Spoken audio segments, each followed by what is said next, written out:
All right. Make sure my sound's on. It is. Chat. Good. All right. So this is now Common Ground. It used to be Town Star.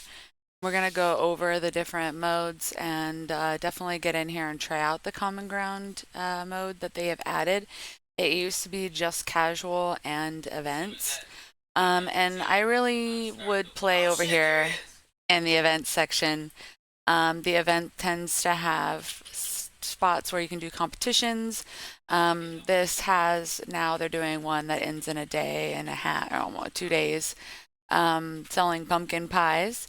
It looks like they're going to be doing it again. So this might be the test. Yep, test. And then there's usually two tests and then the actual competition. This one is still this week and get ready for a pie athlon. I think this might be the still a test, but they typically do a couple of tests and then they have the event. So this one definitely has already ended. This might be the event here. So a test and then the event. Basically, this helps you prepare for creating pies. And when you get in there, you'll realize that there are certain buildings that require certain things. Hey, Sabretooth. Good evening to you too. It is evening for us. Afternoon. No, I guess it's, well, I don't know. It's 2 o'clock. It's 2 o'clock. We're in that in between stage. Yeah, right now they're doing the pie competition. I haven't really. What the fuck, dude? That's Captain back there. I haven't really done much with pies or baking in this one yet, but it's pretty basic. I mean, pretty simple, I should say, not basic. Pretty simple in that you start out farming a certain ingredient. You're probably going to need some um, wheat, and then that converts over into pie, and then you have to have like probably some special ingredient to make it pumpkin, right? So all these things add in. I didn't like again, like I said, I don't really know what the ingredients that goes into this, but that's what I mean though, is you just start out with one and then you'll end up converting it with another, and then you have to make this pie and sell it and do so many, and then once you do create and sell so many of them, you get put on a leaderboard. And I'm telling you that some of these people get pretty crazy. Like, I'll just jump into this one real quick so we can kind of get an idea about it. But I really want to go over Common Ground. Gluten free, right? No guarantees. This is all organic, and we don't know what's really going into that. We haven't tested it. So, probably lots of gluten. So, what this means here is that your plot here is in the middle, and then these are what are going to be surrounding your plot. This is a good thing to see because you have water at the edge here. This will hydrate anything that you need to be hydrated, like plants, because they need to have water. And if you don't have them near the edge where there's a river, you have to have people that transport water over to that space. Um, it really is cool. It is, and it used to be called Town Star, and then they moved it over to Common Ground. And I think that was when they added in the other mode, and they wanted the other mode to possibly be the more dominant game type. Hey, Jamal. Hey, thanks for coming in. So we're going over Common Ground right now. Well, this is the Town Star portion of it. And so, yeah, rivers here. And then down here is the forest. There, like it shows you, there's no proximity effects, but being near the forest is okay. If you were near something like a mountain, that would cause issue because then you wouldn't be able to put like windmills and things near it because it would create a block of airflow and you wouldn't be able to get the timing that you want because it's all about timing and how long that you can produce things like sometimes it can take you 20 seconds for some things, and then if you put it in the wrong spot it could go up to like 10 minutes. So like 20 seconds to 10 minutes is a big gap. So you got to know where you're placing everything. And then this is the ocean. And so you'd think that you would be near the water and that would be a cool thing to have, but it's actually pretty salty. So it doesn't like hydrate anything. Doesn't matter what you put near that space. It's not going to hydrate it. It is pretty salty, so it would probably benefit something more like sand or salt mines, things like that. Again, I haven't messed with those too much. When you get in there, you'll realize that there's a lot that they can do with this. Like they'll have you farm. Like one time they had us farming ore, and there are 3 different types of ore that you can claim from that, and then you convert the ore into bars, right? And then the bars can be turned into jewelry, and there are different types of jewelry that you can make. And of course the jewelry requires, like, so if you're making a bracelet, you need the links that are creating the bracelet, but also the clasp. You have to make these separately and then combine them together. So there's like it's this huge process from like start to end of manufacturing, claiming things from the land, manufacturing it, and then getting it sold. And even getting it sold has requirements. There's gas that's required to ship things out. And in this instance, for this event, they're only requiring 1 gas.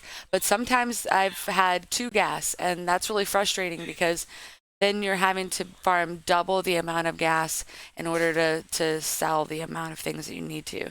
Hey, Blue Skies.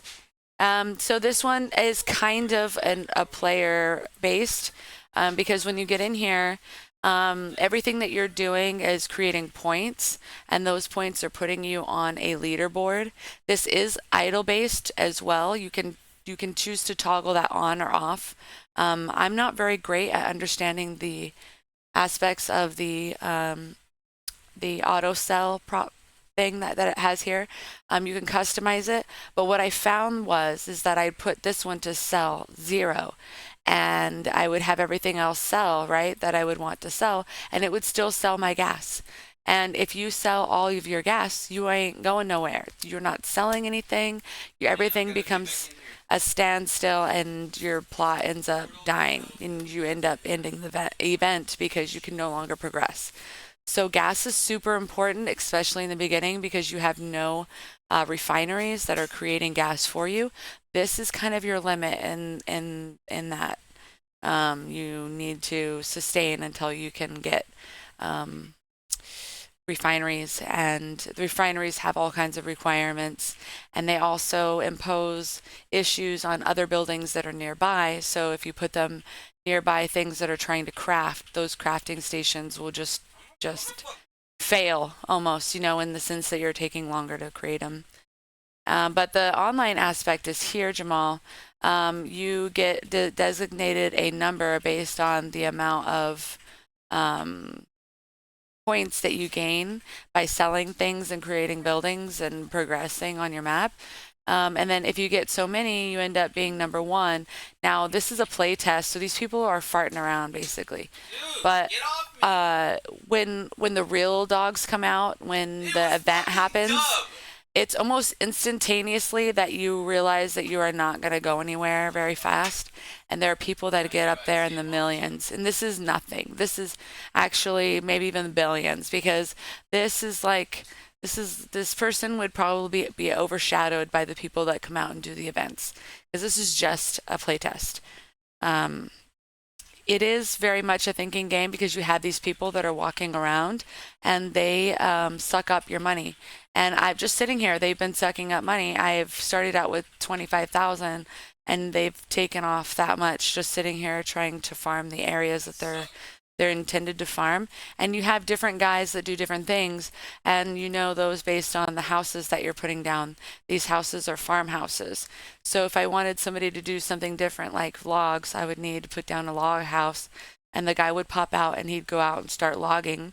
He would also need storage, and that becomes a huge issue in this game. Huge. Having enough storage for everything. And so there's storehouses. This only stores certain types of materials. Same thing with wood sheds. And there's a couple other more that you can incorporate in there depending on what your creating. This one's a pumpkin patch. So I would take this and I would actually bring it back to the silo and it would get stored here. And then I would turn that into something else and then it could potentially be placed here or it could be placed in, there's one other one that you end up bringing in, another storehouse. And so you could just imagine just looking at some of these. So this is just farming right here. This one here is just singular, just farming. All we're doing is pulling up items, right? 35 million, that was insane. And that's nothing. That's nothing. Yeah. And it is like a real life game for sure. Yeah, the test is helpful because you can kind of help designate your area. First thing, before I get into that menu, you have different. If you can tell, there's different colors to the map. There's this light space here that's light green, and then there's dark green, and those are designated based on the water content of that space. And when they're near ponds tends to hydrate that space, or if they're near the rivers. And again, this is that what I was saying when it was next to you're having rivers next to you, so you can place things here. So really what I'm going to end up doing is getting rid of these ponds because they're kind of taking up space. This is it. This is the amount of squares that you get, and believe me, you fill them all up. It is a play to earn. I have gotten a few airdrops of NFTs that I can incorporate into the game. I do need some Ethereum, and Ethereum is pretty pricey, so I haven't incorporated them. But I do have like 4 NFTs that I can incorporate here that will help, and they are basically increased buildings. The buildings have better timing rates on when they produce what they produce. Like these ones produce flour, sugar, salt, and they all take a certain amount of time. And this is just a basic estimate because that can fluctuate depending on where this is sat. It is a windmill, and believe it or not, they cannot sit near anything that is taking up wind space. So you can't really put them near other buildings, even each other, or it causes the time to increase. It's really frustrating. But eventually I'll end up putting a lot of these patches down here over by the river and keeping them over there so I can get rid of the pond. And then that way it frees me up for some more moving, more play space. And you do use it all. You use everything that you've got here. The NFTs are tradable. You can pull them out of your wallet and have them sit in your Gala account, and then you can trade them on the open marketplace. They have done other airdrops other than NFTs. I have gotten Gala, and it's not in Ethereum. It's in some other chain token, whatever. So I can convert it back over, but I have gotten some Gala coin out of this as well, just by playing and doing the event. I did an event, and then I got some coin out of it, and I was like, hey, that's pretty cool. I don't even know how far I progressed. I don't even think it was very far, but you don't need those necessarily. They're just there to help boost up the buildings you already have. Some of them also change the way that they look, so you can kind of get a different style out of it. They had some events for like Halloween. Anything that has like a theme, they're adding a theme to the game and creating an NFT based around it.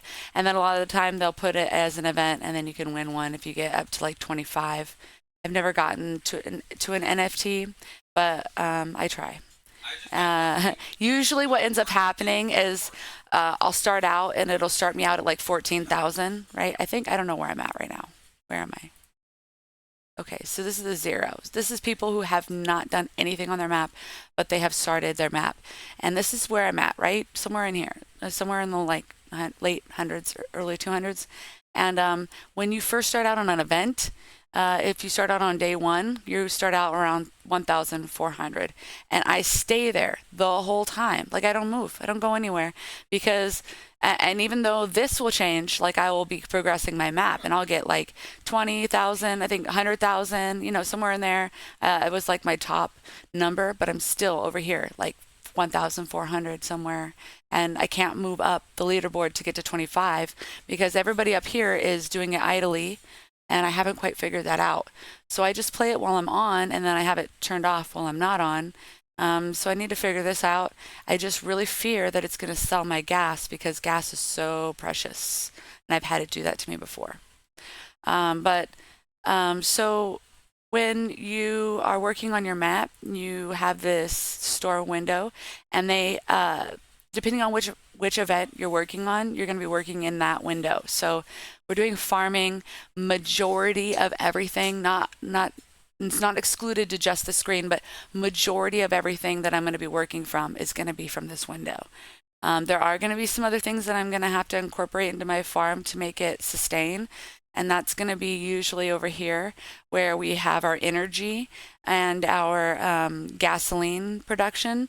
So you need, some buildings will need energy in order to function. And if you don't have it, that building will not go. So you need to have things like wind turbines or what are they called? Power plants.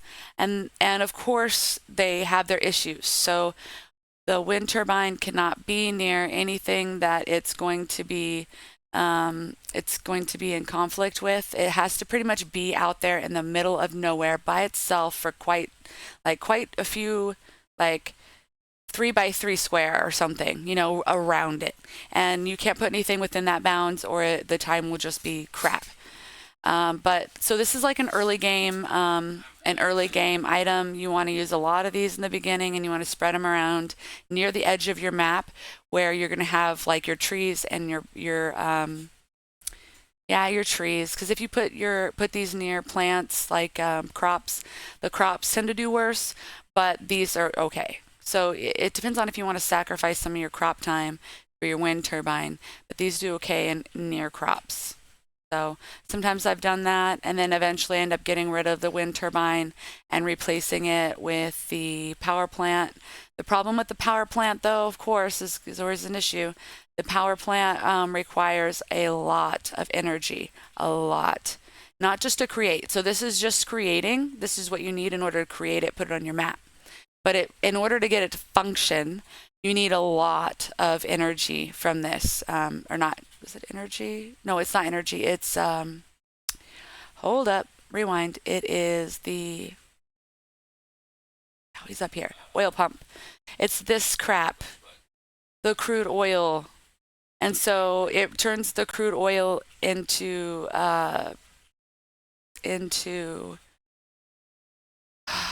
energy. That's what it does. Crude oil into energy. And the crude oil is really frustrating because it consumes your map. And it takes quite a bit of time to make, like it's 2 minutes solid. So when you put them down, you need like 20 million of them, and they all need to be connected to a road. So you can't just have them sitting out there like in a cluster all by themselves. You need to have them near road. So you need to kind of figure out how you're going to place your road around here to make sure everything connects.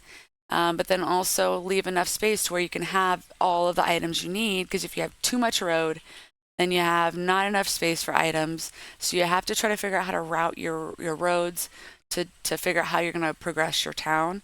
And I try to base that, like early on, I try to remove my farms and place them in some corner of the map, like over here by the ocean, because I'm not going to be benefited by the ocean. So I'm just going to move those over there by the ocean.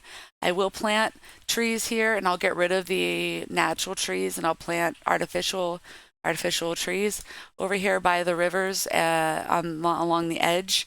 And these only do well on that one square right on the edge. And if you put them any further in, their time at which they create more trees is like increased a lot.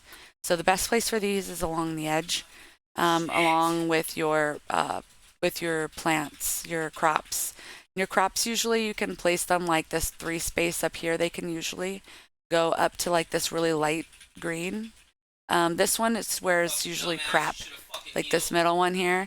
And that's usually where you put your refineries and such. See, as you can tell, I'm decreasing. Went from 25,000 down to 23, just sitting here. And one thing to note is that when he comes over here, he's destroying those because my space is full.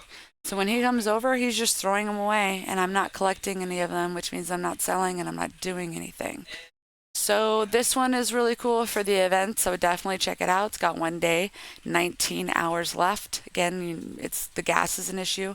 I'm definitely going to come back and relive this one But what I want to do really quick is I want to go over the other before I do anything on that map. I want to show you this other map. Hey, hey, Disheen, how are you? I like that meme. Welcome back. Yes, welcome in yourself. And we're just going over the Gala game. It used to be Town Star. It's Common Ground now. And we just went over the event tab. So definitely this was my favorite over all of these three game modes because we're competing with each other and we're getting things out of it. Casual play is what you can imagine. It is a casual game. And the map that you get is based on the map that is going on for the event. So if you like the event map, where what I mean by that is in the beginning we were looking at the map layout and how it was connected to other plots of land that benefited or caused issue like the river and the ocean. If you like the way that layout is, you're going to go ahead and select your casual map and base it, start your map on that event. There used to be a 7 or I think 8-day time limit. It looks like they might have removed that. It used to display at that front screen. It's not there anymore, which makes sense. It should be casual. You should be able to come back at any time, mess with it, grow it, keep it going for infinity. And so this is the layout that I had when I first started it. It's terrible. Sand is the worst. And there's also no trees. Look, you can't farm this shrub. You just remove it and it's costly. It takes you 300 of your dollar bills to remove this crap. So I would get rid of this one. And in this, we are mining copper. These are super lucrative, so fast and easy to make, but I just want to get rid of that. It looks like I still have gas, but yeah. Gas is still incorporated here. But on the other map, I'm going to refresh this time. On the other map, it's different. This is their brand new map that they've never, I've never done anything with it. Everything is super brand new. I don't want to abandon, but I do want to play. So I've not progressed. I think I'm still at the same money limit and everything. This one is a little bit more difficult. It's casual. You're not really playing against other people. There's no leaderboard. I seem to have some sort of designation on my points, and that might just be for me. Maybe they're going to have some sort of event thing eventually, which would make sense. But as you can tell, what's going on with this map is that some of these places are like crap. You can't do anything with it. You've got to remove it. Look at how costly some of these are. It's going to take so much to open up all of this space. And some of these people have spent enough time to create and remove all of these spaces and get I think I've seen as far as like, 3/4 of the map or so. So, but I'm sure somebody's already done the whole thing. It just is crazy. So what you have to work with right here is this tiny little space, and they already give you a silo, which is kind of so. When you're on a map, whatever is created, whether it's this map or another map, they're going to give you a starting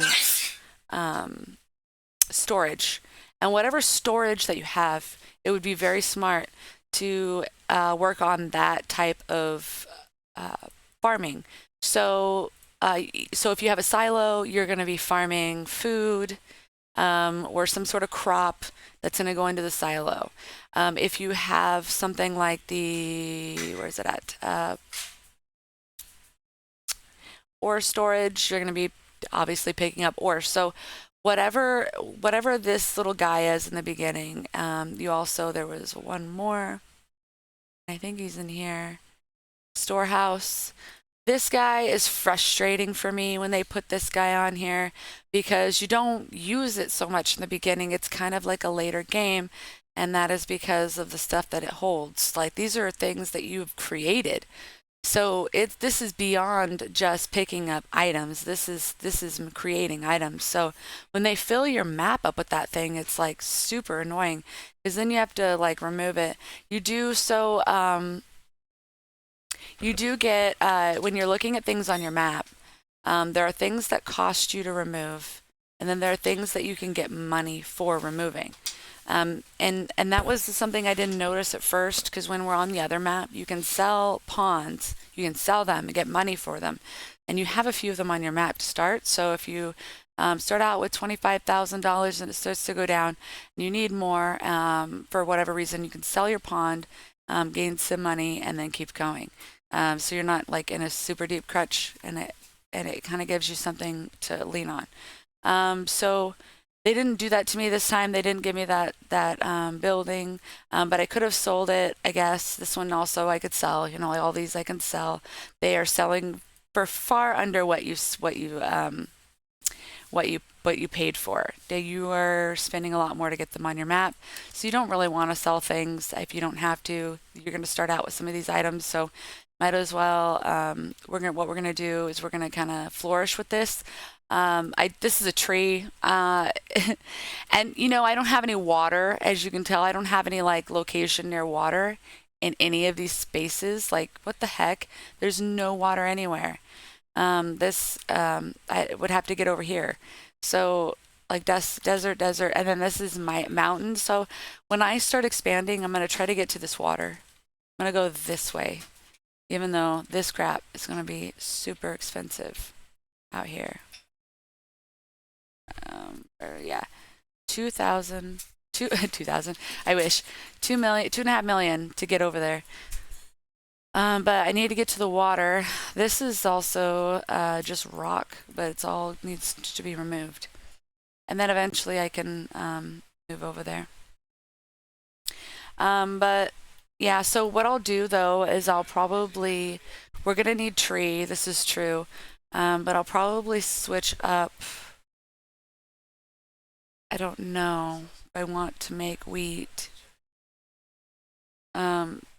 Because whatever I create now is going to determine what I'm like.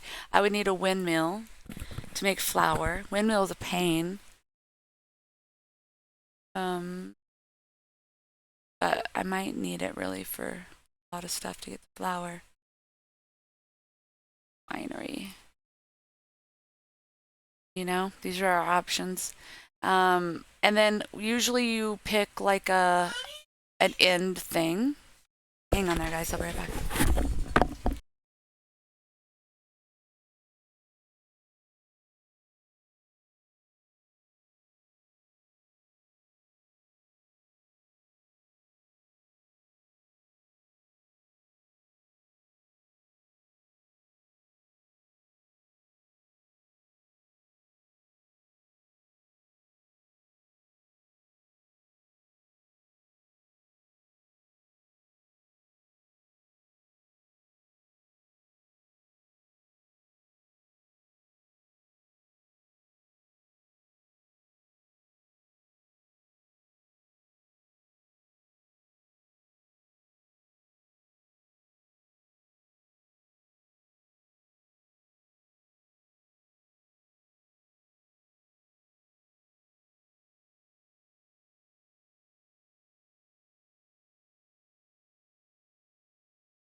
Yeah. Hey, Oracle. I realized I was muted. Yeah. The reason why I wasn't full screen is because I was looking at the different game modes. And it's not going to do it for some reason. F11. Should be F11. Hang on. Let me try reloading it. There it goes. Apparently, they're particular. I feel like there should be music to this thing. I don't understand. There's like no sound at all. So we're in common ground right now. And yeah, this land sucks. We're gonna have to like clear some of it out in order to get anywhere. Music would be great. I wonder what's in my settings. I have settings here. Go.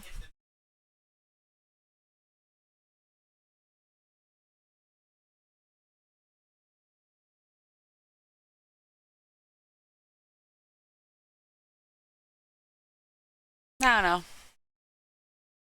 So what I need to figure out is what we're gonna be creating though. Um, at one point, I think the thing that I made with this was baguettes, maybe.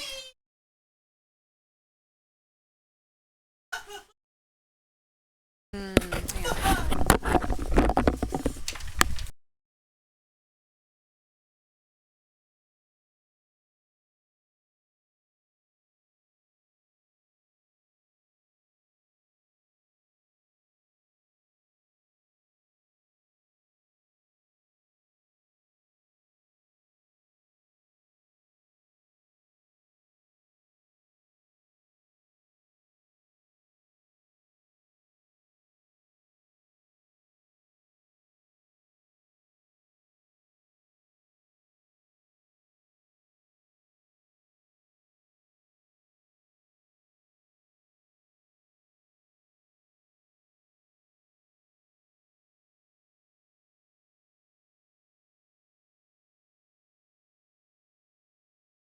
Crazy. Okay. Yeah, I still don't hear any music. It's unfortunate. Yeah. I think it was baguette, but for some reason my mind is it's not. I'm gonna need this guy at some point. I have trees, but I can't even get this guy. Storehouse. I guess I am gonna. I mean, bread is super easy. I could switch it up altogether, but I don't have any money. Guess I am gonna do a windmill. I'm gonna stick with. I could do wine. I wonder how much wine sells for. A winery? Oh, look at that time frame. That's a huge time frame. Super simple time frame. What chocolate? Not too bad. Look at the cost of that building. I mean, though, if I do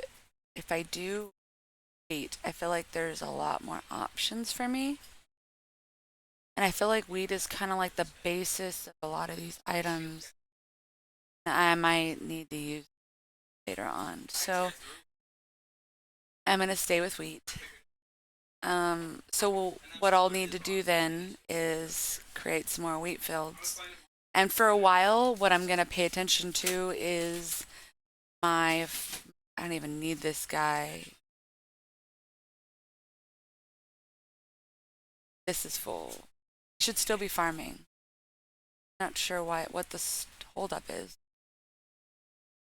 It is full. I have water. Um, and so when you lay something down, the last item that you made, just waiting on that thing to produce. Just a crappy time frame. It would be nice to have a lake, a pond nearby at some point. And that way these would have a better time frame. I can't use this yet, but I won't remove it. And there's no sell requirement. I want to take a moment and let you guys know. Common ground, no selling, no gas fee. No gas fee. And you know with having a wallet how wonderful it is to have no gas fee. It may not that they're related, but it feels the same. It's kind of like I can just keep going. I don't have to be limited by how much gas I have. And it would be ridiculous to be, because you can't there you'd have to like destroy so many of these to get enough space to make a refinery. And it kind of makes this obsolete now, because the requirements that are behind creating a refinery is ridiculous. Like, so the you remember when I was telling you about the power plant, how it needs the oil pump, like lots of them for the crude oil. Well, so does the refinery, right? Because obviously you turn crude oil into petroleum and then petroleum into gasoline. So you have to have one of these guys doing this process where it's doing crude oil to petroleum, and then you need a whole nother refinery to do crude oil to gasoline. You could hypothetically have one refinery doing all of that. You, the person, would have to alternate your time between petroleum and gasoline. Whereas if you want to make this like a continuous, what is the word I'm looking for? An idle-based game. Thank you. You would want to have two of the refineries. And that kind of thing, that theme happens a lot in this game, because a building will make two of an item that you actually need. And so you need to make two of those buildings. But then when you make two of those buildings, you put a higher demand on the oil pump. Because now, say, you need it for, not only do you need it for the petroleum, you need it for the gasoline. Like, maybe not in this direct instance because it's just kind of a direct line, but there are items in which you need, like, for what I'm doing, you're gonna need the wheat to convert it into flour, but you might also use the wheat to convert it into, something else. And that puts a huge demand on wheat, because then now you need more wheat. And then when you put more wheat out there, you also need more farmers. So then you have to take up all of this space, a bunch of space, just to fix the one thing you were trying to fix. You have to like fix a whole bunch of things just to like make everything balance out. So that way there's not like this huge surplus of one item and what is the opposite of surplus?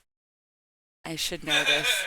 But the opposite of surplus of another item, like a depletion of another item, you don't want to have that huge gap. So you want to kind of have everything like even. You have an even amount of incoming and outgoing going for that item, so that there's not like a demand, but you're also keeping up with what you're selling. So yeah, you have to pay attention to the logistics of that. Like, this guy is just sitting here doing nothing. He's just asleep in his house. So obviously I need to give him more work, because he doesn't have enough to do. The time frame on these is hideous, and it has to do with probably how close they are to the spoiled soil. So I probably should have just flipped everything around and put this crap over here. It would probably do better near the desert than it would by the spoiled soil. And that's so frustrating. Maybe, well, what I could do, this stuff is super cheap. So what I'm gonna do, I am gonna move it. I don't care about that tree. That tree can just sit there for a while until I need its space. There are other tabs in here I didn't explain yet. And I would love to get into, and I just don't end up being in the events when it happens, but I would love to get into this. It's the farming part where you're doing well, I guess it's all farming, where you're doing ranching. Yeah. So animals. And you think that this screen looks super simple, right? Yeah, right. And so all of these things have some other requirement in another screen. So um, you place this down and you're going to need, and it doesn't tell you right here, but you're going to need something in order to keep this going, and it's going to require you to bring down another building. And it just doesn't tell you until you have the building down and spent your resources. It's frustrating sometimes because you could spend all of your money and all of your resources trying to get a building down, and then you can't use it for like ever. But as soon as you have it down, it's costing you, like there's some issue like that, or it's in the way now, or it's just be nice to know what the requirement is on that building before I put it down. Is all I'm saying. So also, so yeah, this is gonna be just your basic crap. Sometimes we come in here. These, if I need clay, you get it from here. You put it down on the ground and you can mine it, and you just keep mining it, and it'll keep repopulating. I haven't seen it like deplete, so it just keeps going. And the pond, same deal. You put that near certain buildings.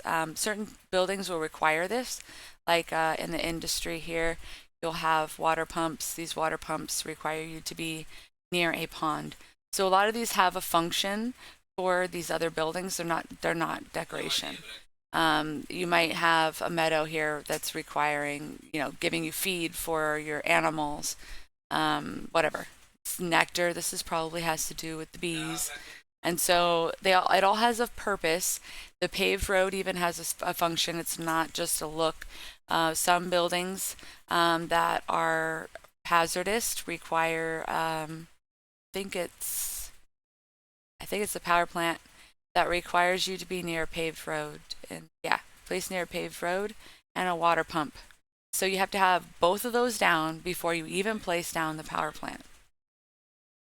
And so this building, this tab here, even though it's its own tab, this is kind of the merger between all the other tabs. So it'll have a lot of things in here that I will pull out gradually in order to accommodate to the stuff that I am doing in here. It's going to be me. Oh, there goes my cat pressing buttons. That F11 is epic. Let me try. What do you think the refresh will work? I think I had to go back. I have cats, and they like to do all kinds of crazy stuff on my screen, so bear with me. Press the escape button.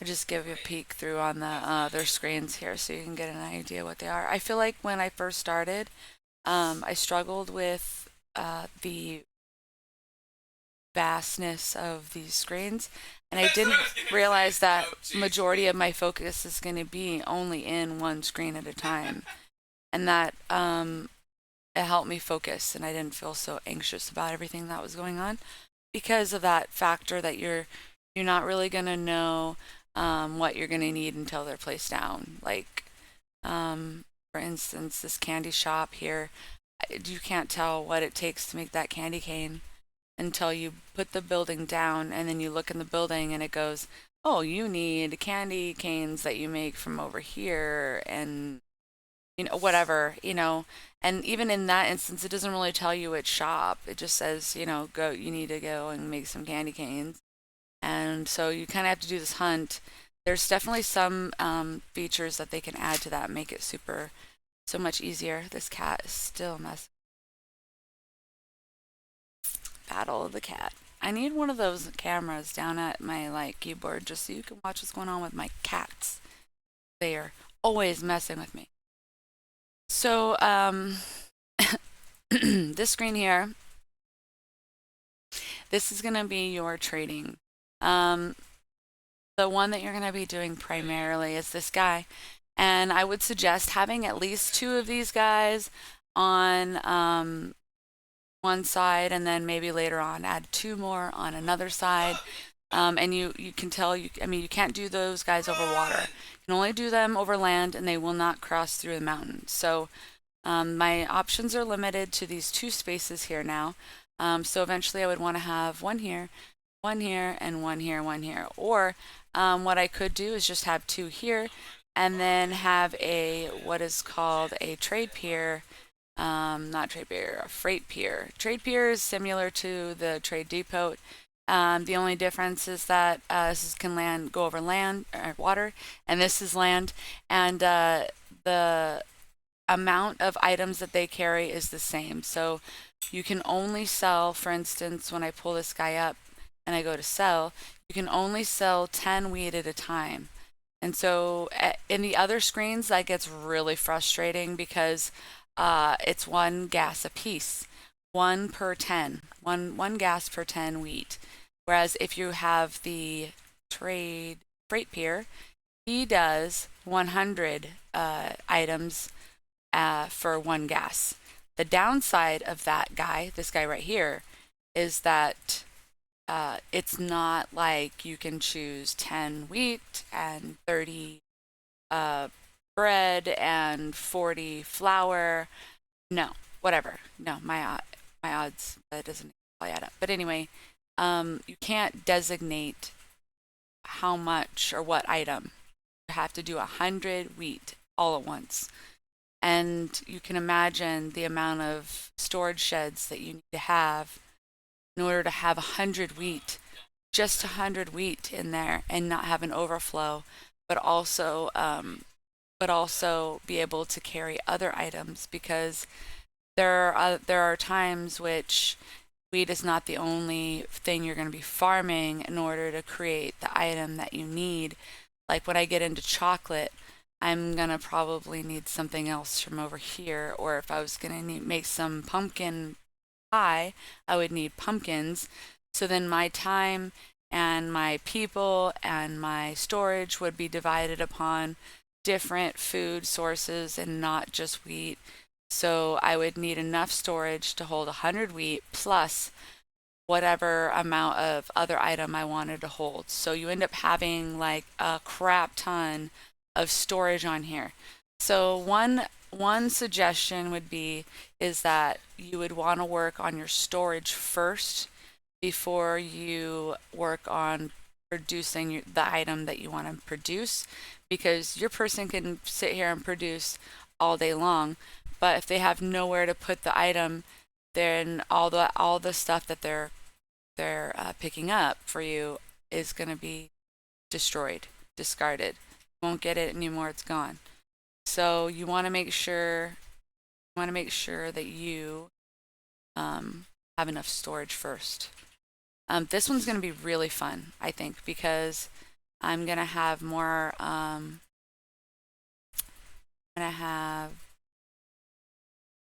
just don't want it near that crap. What is my, I want to put a water, oh, it's still 12 minutes. Can you believe that? Okay, what I should do is just kind of randomly place these around, figure out where my best times are, and then those there for now. And unfortunately, excuse me, the well takes time to produce water for me. And so this one also will have proximity effect near buildings. It doesn't like to be near specific things. You can tell when you look at things down here at the bottom, there are those little circular, I have to keep clicking on it, circular icons. I don't know exactly what each one means per se, but I can kind of guesstimate based on the buildings that I've placed nearby. So this little dirty icon is probably based on this farmhouse that I have bought nearby. This one that it has is probably because of this farmhouse. The mountain, I don't know, maybe has something to do with the land, and that this crap is probably has to do with structures that are more nearby, maybe this kind of thing. Guys are probably where that's coming from. And so the buildings have like effects on each other. So you want to make sure you place these on squares that have the right amount of those icons that are going to benefit. And I haven't really figured everything out. I just know that all of these love to be near water. They do not, as you can tell, 11 minutes is a long time to wait for wheat. I think that's probably the longest I've waited for in a long time. So what I'll probably do is get a water out here, and then I don't need I think what I would do is I like to keep things along the edge, and I feel like this might be taking up more space than if I were to remove that and then this, this, and I'm getting money back for this, by the way, 25 coin. It's not taking away. But it might be better for me to put the road here, and you can't move it. You have to buy a whole new road. Because then it opens up 1, 2, 3 squares, and I only spent 2, right? And then, because I'm not really gonna work this way so much. I might in the beginning just because it's cheap. But at some point, I'm gonna stop moving to the right, probably like here. Maybe even here. I don't know. I might just do 1 row. Eventually, I might scoot this back. But I'm going to be moving this way. So I'll probably leave like a square width here. And then I'll have to move this one forward. See what I mean? You have to figure out your roads. And move this one back over when I get this over here. That'll give me enough room here. Then I can remove this road here, start it out going this way. It'll give me 2 squares here, and that way I have connecting roads for those buildings on both sides, and I can continue that pattern upward. And then I'll have roads going up as well, and that way everything that I have placed on the edge will have a road to connect to, and then it's just basically making sure everything has a road connection as it goes through. These guys don't need road connections. And there are certain things like this that doesn't need a road connection either. This one could probably be submerged somewhere in the middle of my crop field. Be totally fine. Hey, Spanner. Hey. So shades of the Sims about it. Yeah. SimCity. Kinda, yeah. It's a little, I feel like SimCity was probably a little more complex. It definitely, this is super simple. It's kind of nice in that manner. This mode in particular, it's super easy. There's no gas prices. I can just keep selling things. What I'm finding is an issue is that I can't produce wheat at a reasonable time frame. So I'm trying to figure out, it seems like none of these are very good. So what I need to make is a pond. They're $10,000 a piece, but they will provide water to my nearby crops. Even though these are a reflection of the buildings that I have nearby, and this spoiled soil is an issue for them, probably, most likely. So I need to get them kind of isolated and near water before I can really move along, because I really need wheat. That's where I'm at. I need wheat, and then I need to start turning that wheat into flour. And then the flour will sell for a lot more because this I'm selling wheat for only 3,000 right now. So my income isn't going up very fast, and I need to I really need to get some wheat. We have some screens here. I did go over them briefly. I think the only ones I missed out here are these 3. They're basically, all these screens are going to navigate you to what area you're working on in your map. And that's really dependent upon what you started with in the map. They kind of give you stuff to start with, and it's just so much easier to utilize the storage that they have provided you than to go out and purchase more, because in the beginning you don't have enough to buy more storage. So we end up working with what we have, and that's going to end up being the wheat field. You can upgrade if you wanted to and not work with the wheat and work with something else. That would bring you more income, like the strawberry field would bring me more income. Fucking awesome. Realistically, but when I get into an end game creation, like an item to create, I would need a building, that creates strawberries. And there are few buildings that utilize the strawberries to create some other big item.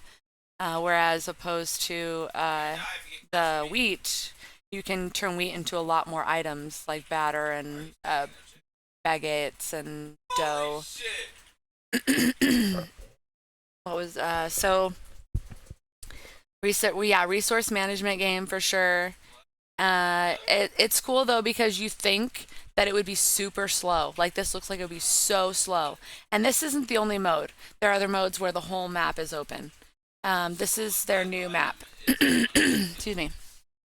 This is their new mode, and they've kind of adapted it. They rebranded. They were Townstar, now they're called Common Ground, and they renamed themselves as a result of this game mode.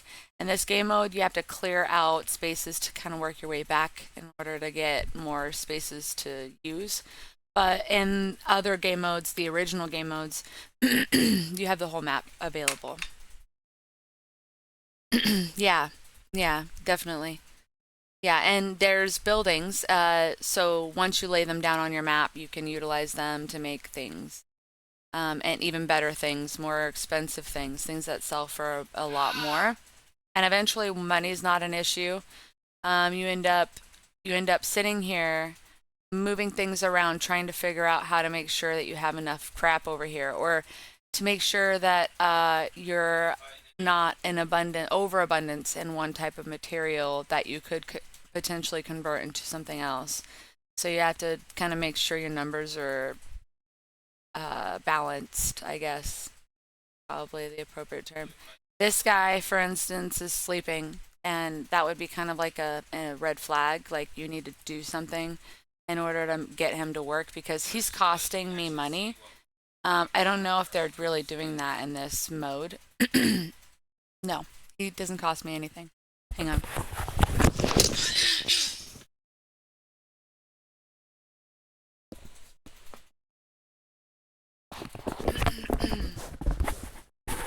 That's better. Yeah, but in the normal game mode, he would cost me money, and so would he. All of these buildings, not this is storage, builders, all of these people would cost me per hour, and this would be going down. But this seems like an income, like you just keep it and you just sell what you gain. But normally they would cost.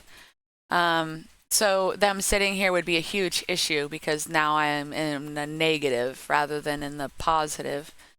But what I'll probably do since to keep him moving is I would want to make sure I just put a bunch of these guys down because I'm working against the time issue that I'm having.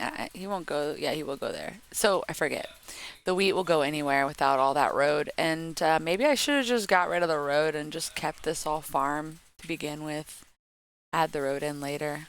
I just wasted a bunch of monies, but that's fine. We're going to add in just the wheat. Eventually I'll put in a pond probably in the middle of these guys. This guy, I probably should have put him somewhere in the middle and like removed him from here, put him over here because he doesn't require road. But I did put my farm here. Eventually I'll want to put something here that needs the road. These don't need road, but I'm just gonna like get this guy moving and hopefully get some wheat. That's the only way I'm selling anything right now.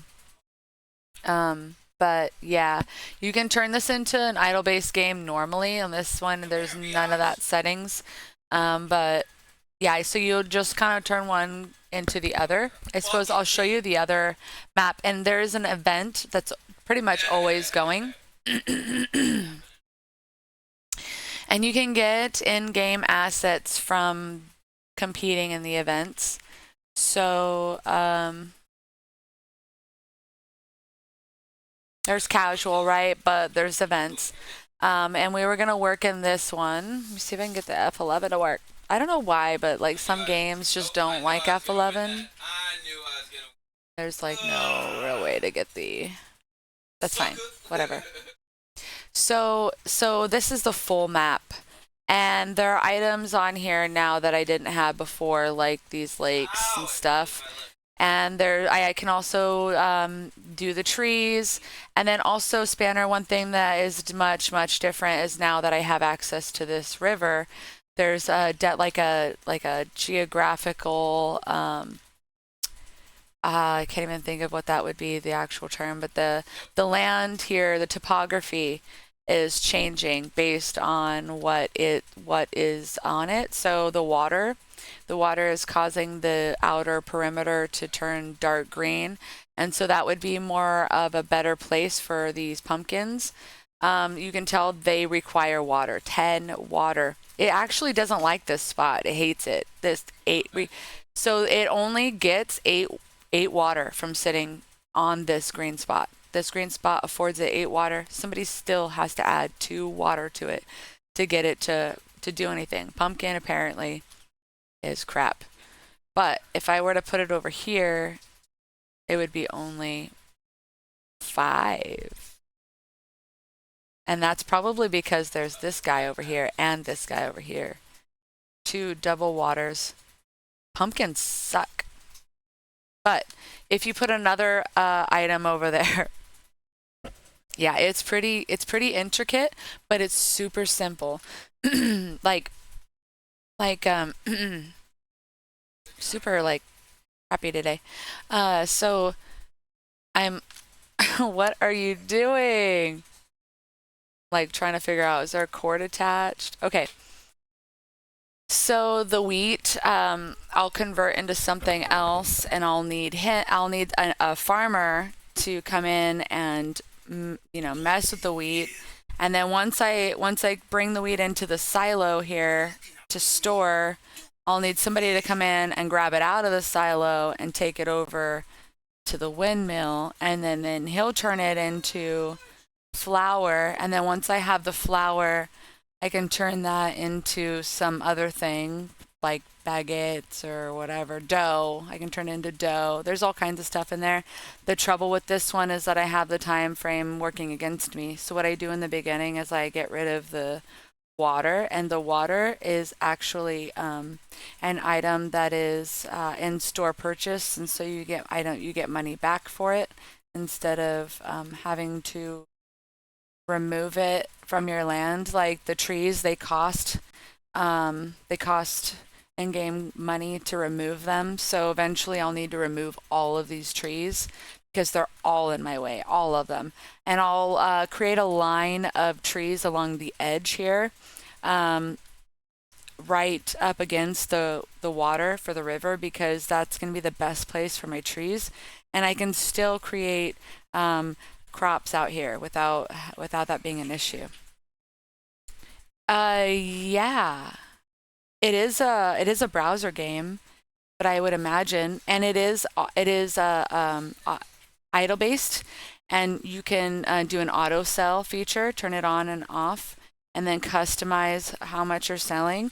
The only thing that I had a trouble with is that I turned this on and I was watching them sell my gas. And this is in the beginning on this map and on your personal like casual map. It is frustrating because you need gas to sell everything. Gas is required to make this sale. And so you have to be really picky about what you're selling. You don't want to sell your gas. And they were doing that. They were selling my gas, and I was like, okay, I don't have a refinery yet. There's no refinery on here creating gas, and the refinery takes a lot of other buildings and resources in order to get it going, and it imposes all kinds of other issues on the other buildings that I have.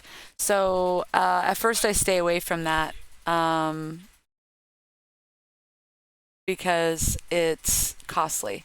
What I work on in the beginning is getting the resource that I'm creating. I'm just trying to get that at a stable spot. I have a lot of things that are full, and I need to convert things and sell them. So it looks like I have, for some reason, I have a lot of this in here, this sugarcane, 20 sugarcane, but I have no room for any pumpkin, which is costly, it looks like, on my water supplies, and its time frame is atrocious. But what we're making, the whole goal of this is to make pumpkin pie, I think. let's go back. I think there is like a screen for that, but. So I'm gonna need to make ingredients that are gonna eventually get me into that pumpkin pie so I can get myself on the leaderboard. Pumpkin pie. So I need to make a bunch of pumpkin pie. That's why I have a lot of those pumpkins on there. This is the test. They have the actual event occurring. I think this is one day, 20 hours from now. So this is just getting you prepared. But it's it can get pretty hairy if you in the beginning don't have the proper resources. You could end up losing your event. It is a multiplayer in the sense that you have a leaderboard. Right now I'm at 0 probably, but number 1 here, he was just at 35, now he's at 53. But so when the real event happens though, this number is nothing. This person would be down there in like the hundreds somewhere. The real person would be up here with like billions at this point. So it gets really hard to get up into the top because I think it's like usually top 25 that gets some sort of a NFT reward. What happens for me is that I start out as 0 on this side. This is the amount of points that I've attained, but I usually start out at like 1400 and I stay there. Even if this number, no matter how big this number gets, we all move up together and we all stay at 14,000. So nobody moves up here, but we all move up here because we're all working. And like if you stop, you end up down, like you end up screwing yourself. Yeah. It seems super simple, like like some people will be like it's too slow, but like when you get like if I spent like an hour just setting up my town and putting the buildings down that I need, it would get to a point where I'm having to pay attention to so many factors that are bouncing around over here, like this building to this building, this people that are all moving around and creating these resources, and like this building will impact this stuff. And so I have to really pay attention to this like sidebar, and like the ingredients that I'll have will be like ever long. It'll be like I'll be scrolling forever, and I'm like trying to figure out which one is the least and which one is the most, and how I can like balance those resources out so I can sell stuff. That way I can buy more stuff. You really end up doing a lot. Like you're not idle while you're playing it.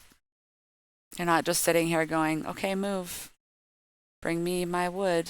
That's not what you're doing at all. There's a lot going on. In the beginning though, it's kind of like a struggle for resources because you don't have the proper stuff and the gas is super. So when I go in here to sell, wrong button, when I go to sell, I'm going to have to really determine 4,000, or should I instead, what I'll do, I'm going to sell 1 bundle of 10, right? I'm going to get 4,000 out of that. I'm going to lose 1 gas every time that I do that. So 4,000, I won't get a whole lot if I keep doing that for very long. And I will need to get a refinery fast. And the refineries are expensive, and so is everything else. So I need something that's going to sell for a lot, like right now. Like I need to not mess around and sell anything at a low price. Not even in the beginning. I need to make sure that I hoard what I have. Yeah. Definitely a strategy for sure. Yeah. Well, I think that it is really cool. So I feel like you gotta show up. You gotta be. I'm here to show you the game. Let's check it out. So now I have a pumpkin in there. When this guy returns, we can tell. There he is. Ooh, that was fast too.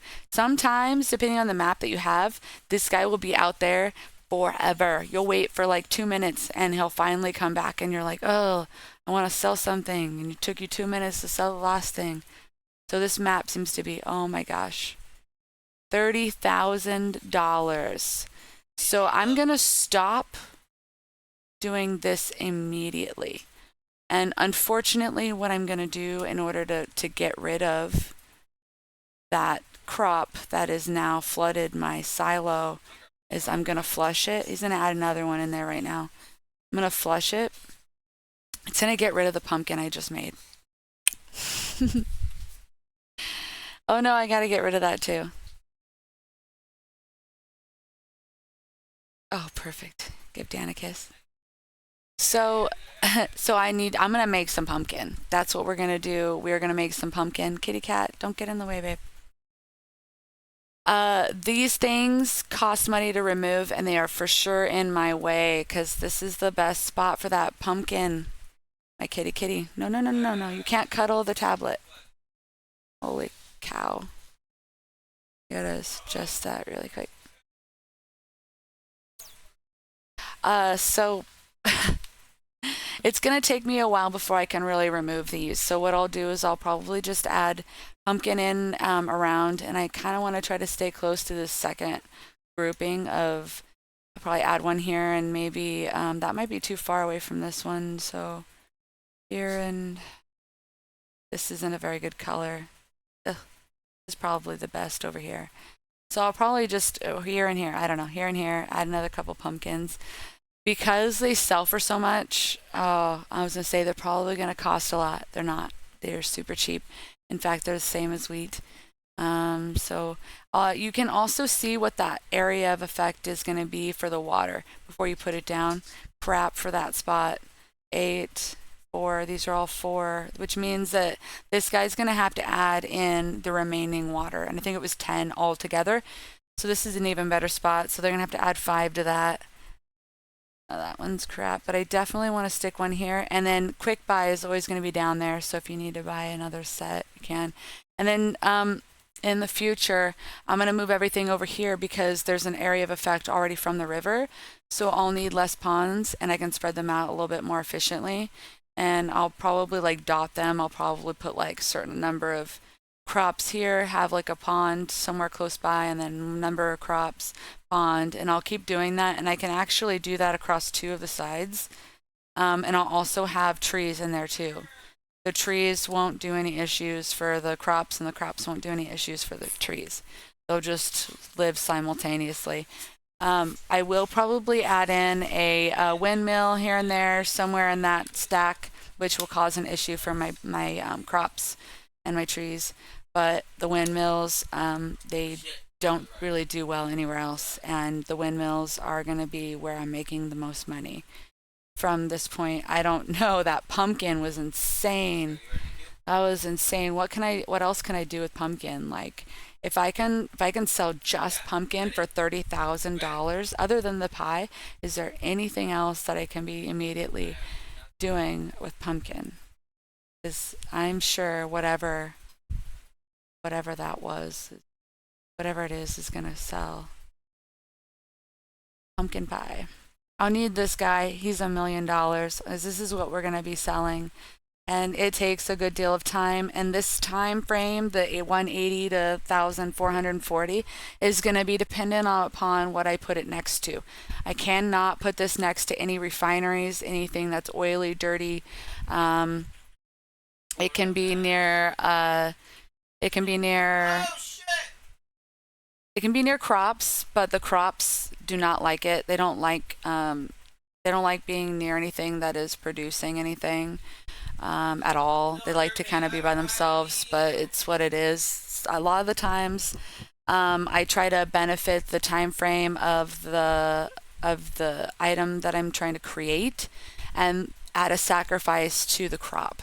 So I end up having to have a lot more crops to make up for that fact that I'm having a crappy time frame with them in effort to have good time on the bakery. Because this is just, I don't know what that ends up being, seconds to minutes to whatever, but like 10 minutes, probably 15 is just too much. Anything more than that is just annoying. and it's not going to happen. So I try to do go with these because not only is this one going to be important, but I'm probably going to need the batter, and so I'm going to need two or more of these cakeries in order to make this process occur.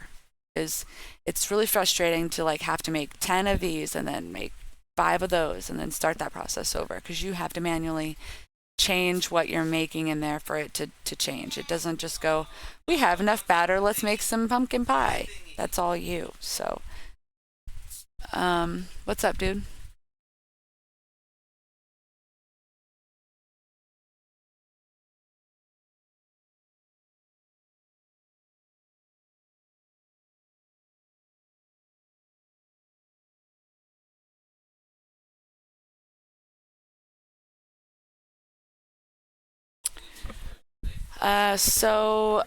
But a nice tip that I was mentioning earlier, if you do start Spanner or anyone in the chat, for that matter, is when you start, your main focus is gonna be the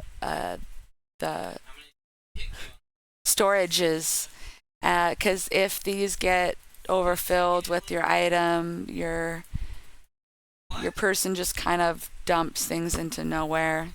And if you don't have like, if you convert the pumpkin into pumpkin pie, and you don't have the right storage to store that pumpkin pie, I don't know if it's this one or not, but if you don't have that storage, you just wasted a crap ton of your time for no reason.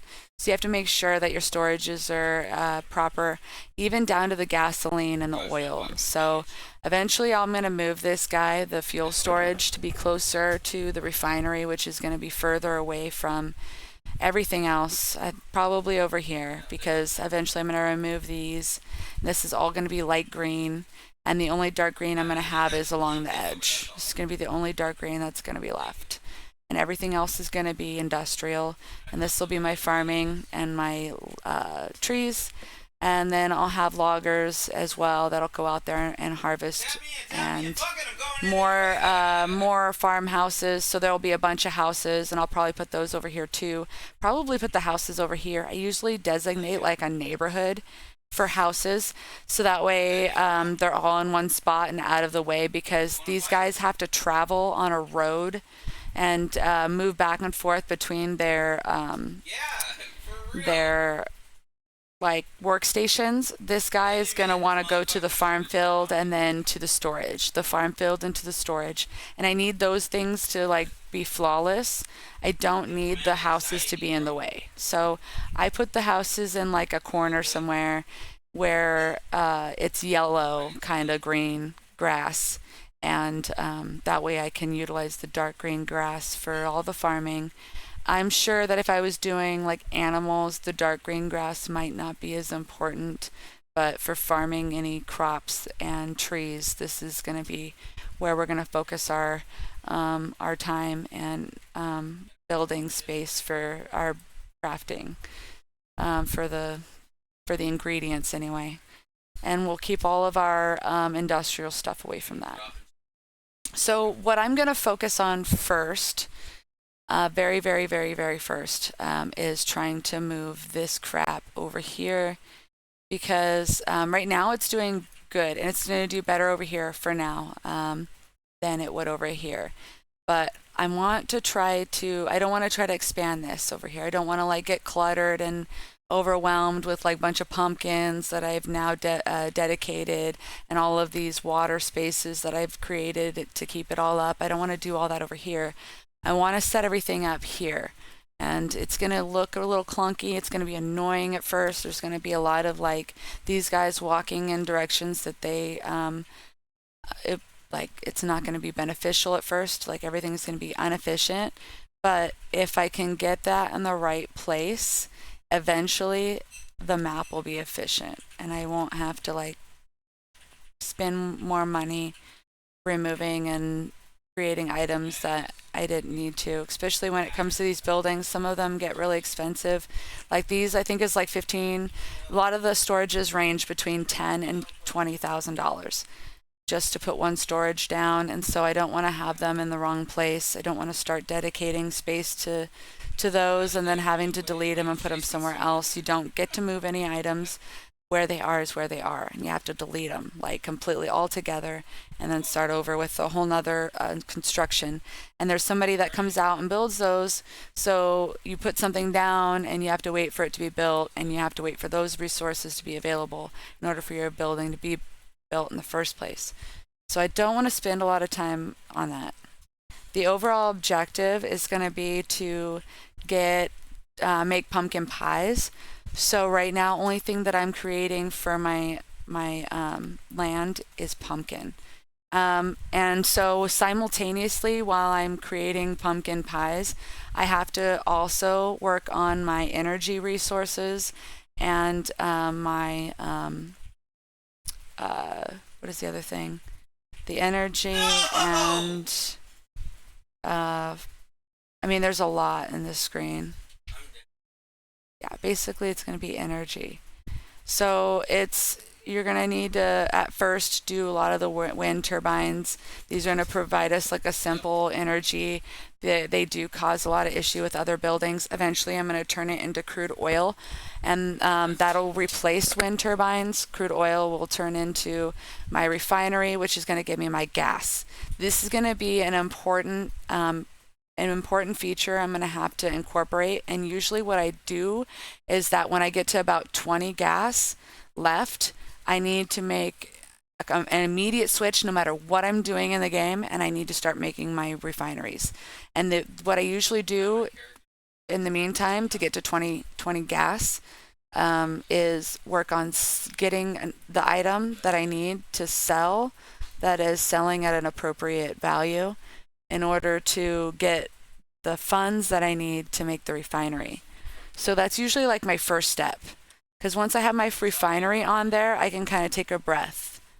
Because if I don't have any gas, once this is zero, if you don't have refineries set up, you have no way to sell anything, which means that your income is capped. That's it. What you have in there is max. You're not getting any more income. No matter how much these guys move around on your map, if you can't sell it at your items, you're not getting any more money. So these guys take money every time that they make a move. Every time that they sleep in their house, they're taking money from you.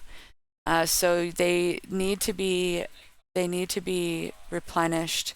And if you're not constantly bringing money in, eventually what ends up happening is these guys go back to their house, and all you see is this above their houses.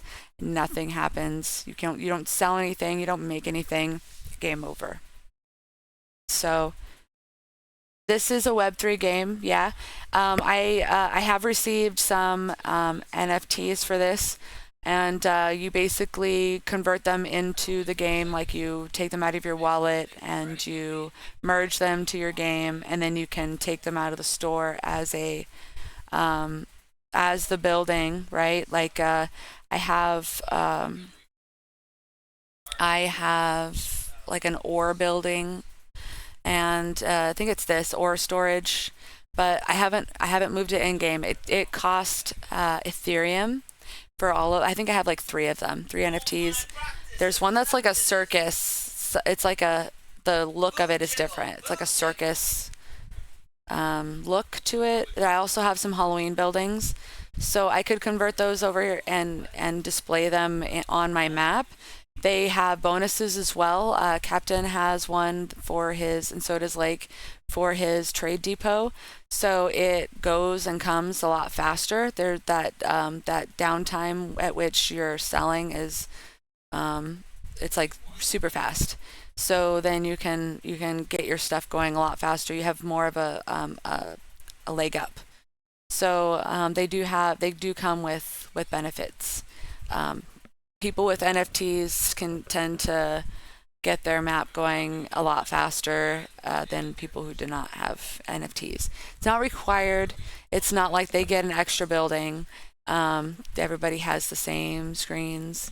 It's just theirs looks cooler and theirs has bonuses that you don't. But it's pretty cool. I've also won Gala coin from it. I do need to switch it into Ethereum in order to do anything with it, I guess, in the marketplace. So I would need to waste some sort of gas to convert it to the Ethereum, and I'm sure that it's not worth the conversion of it is not going to be 1-to-1. So I'd probably lose out on some of the amount that I like. It's 100 is what they gave me. They airdropped me like 100 Gala in some currency, and if I switched it over to Ethereum, I'm sure it wouldn't be 100, but it was still really cool to get like a drop of something, from a game. Big Time did that too. It was really awesome. So one thing to note is that when you're looking at your screen too, the little whatever's going on with that building is going to be above it. If there's nothing above it, it's good. I mean, you can, like, for instance, this is not overfilled right now, so there's no exclamation point. But if it is overfilled, it does. I do not sell the wood. This guy can continue chopping wood for infinity for all I care.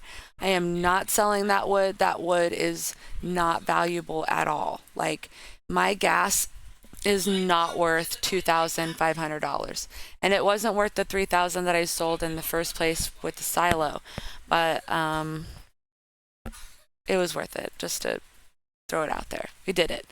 But so there is what the hell was that? Did you hear that? It sounded like water.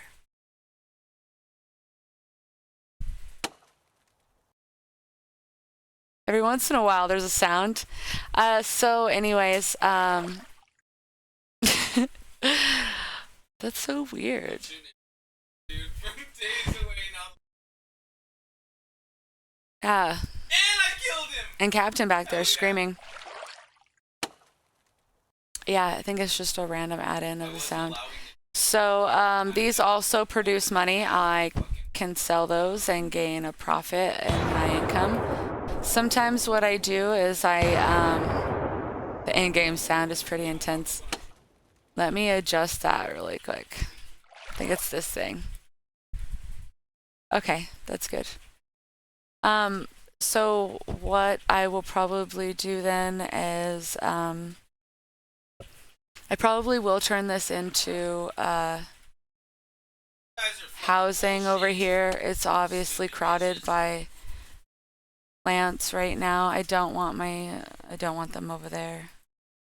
I'll probably have like this intermediate between my farming and my industrial that'll be just storage. It'll probably work in this L shape where I have storage along the edge, and then I'll have the farming along behind it, and then in front of that I'll have all of my industrial, my crafting, my gas, all of that stuff. I'm waiting here. I got 10. So now I can sell that finally for 30,000 for one, and that'll be more satisfactory, I think. Who knows? Maybe I'll need that sugar cane eventually. Maybe I need sugar. I probably will need sugar. I'll probably have to add that back. It was probably there on purpose, but it's in the wrong spot anyway, so it was gonna get moved, and it doesn't sell for very much in the beginning. So I'll bring it back later when it's needed. All these things are in my way. But what I will do eventually is have a tree back here, and then we'll do 3 lines of pumpkin, and then in every other spot or so I'll have like a pond. So what I'll do then is I'll just kind of throw down some pumpkin. They're not super expensive, as we learned. They do cost wood. It'll take a builder picking up wood, but my wood is also not an issue. These will take a while to produce anything. They'll have a high time frame, but I'm not really worried about it. They will require a lot of water. What I will have to do though is change the well. I'll need some more of those. I'll probably add in a well or 2 over here. They're not super expensive either, but in retrospect, they're not. And I can sell them back out. Eventually, I'll incorporate so much of the water over here that I won't need maybe one of these or two. And what I want to do, what would be ideal is to make it to where the only thing this guy is doing is farming the pumpkin. I do not want him adding water. This process to the well and back is so costly. It adds to the amount of time that this takes. This takes, what, 2.5 minutes to make me a pumpkin, but it also takes them about 15 minutes to get me the water that I need to get this process started. So it's a long thing that I need to like shorten down.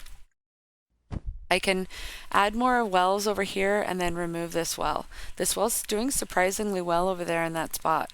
And I bet you when this one props up, it's not going to do as well. And it probably has to do with the other buildings that are nearby that it doesn't like. And I don't know if, what is this salt shaker? I have no idea what that symbol is, but it's probably going to be an issue for that. And that's probably what's an issue for this pumpkin patch. I don't know. Maybe it's this that's causing that spicy issue. The trees, maybe it's the trees. That tree doesn't seem to be affected. Oh, it's the scent. It's salty. It's salty. Back up. It's the salt. So I do need to get the pumpkin away from the salt. There's 2 salt right here. 1, 2. So this is 3. This is 2. This would be 1 salt. And then this would be 0 salt here. So the salt goes pretty far up. And so I'll probably just consume this in like industrial housing.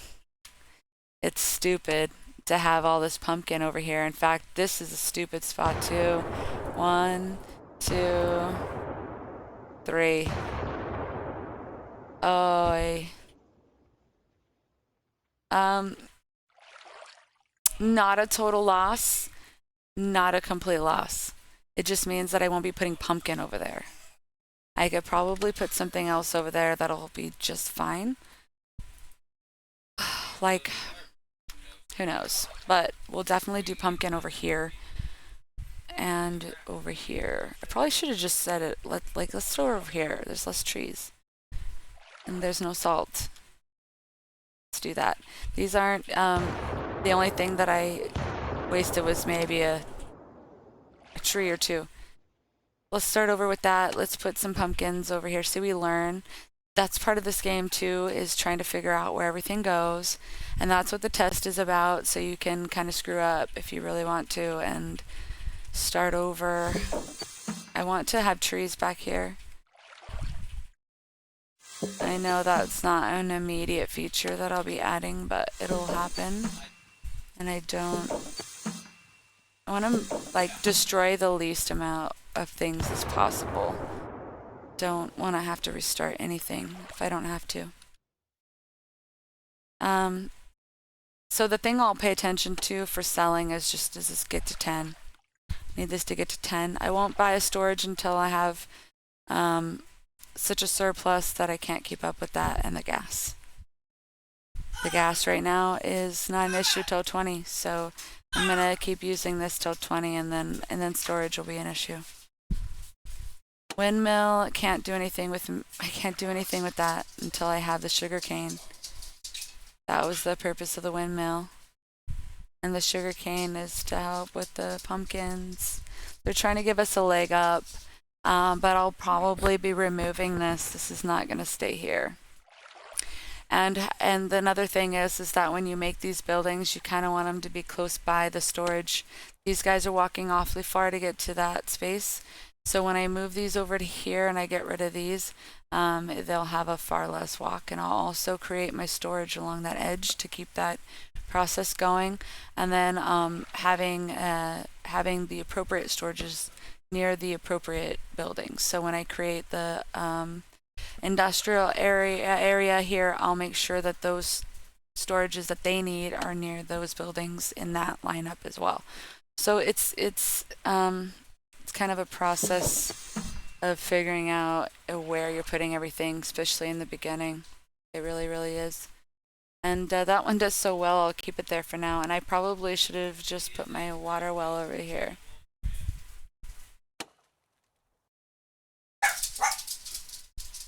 I'll probably do like I think that the water well does like 1 square. Like 1 square around it really is the not this, but the pond. The pond here, 10,000, would be best in like a circular square. So we'll probably end up putting the pond here, and then have like trees, or even probably put it here. Yeah, put it here. Forget the trees, and then have this circular thing. So pond, and then pond, pumpkins, and that way they get the best.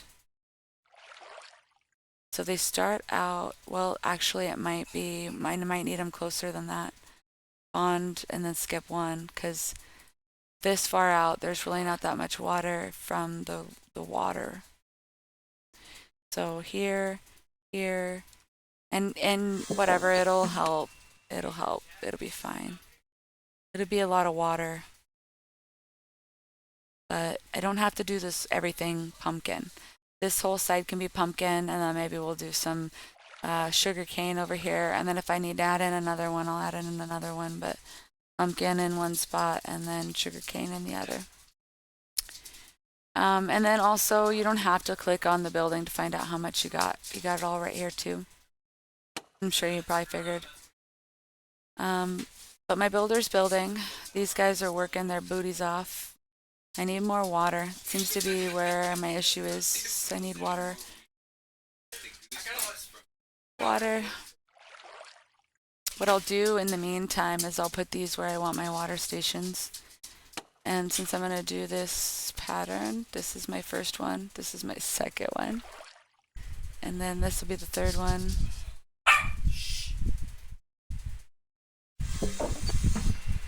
Oh, fan. It's fine. Let's remove this though. I'm gonna put a water here. This is what I'm trying to avoid, is doing that as least amount of times as possible, because I'm telling you it adds up.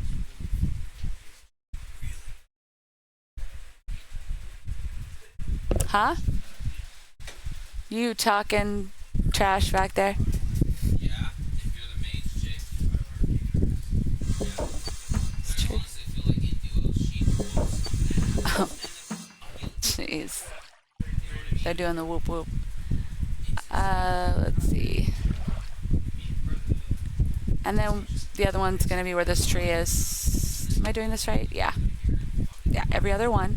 And eventually I'm gonna turn these into ponds. I'm gonna remove these and make them ponds, but they're kind of the marker for that right now, because I need these now.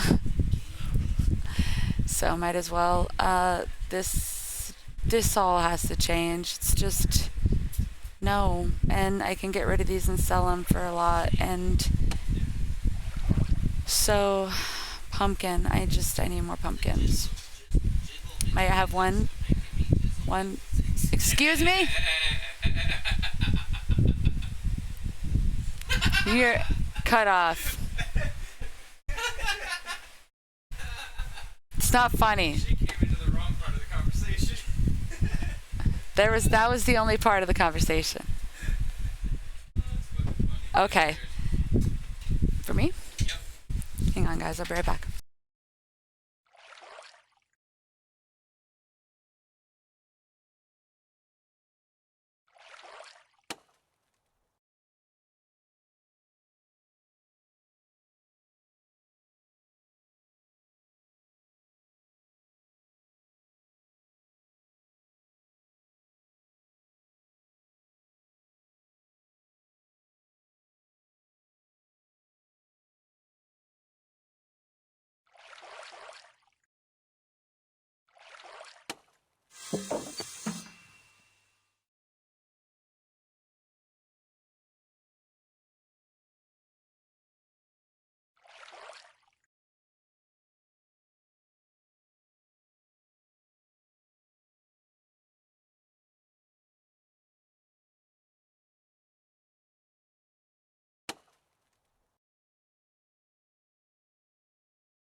Okay. So I'm almost there with pumpkin. Eventually,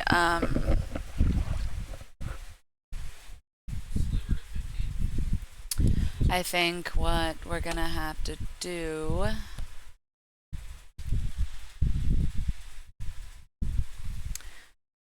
fan in my face. I really don't like this layout because there's this gap here, and the problem with this gap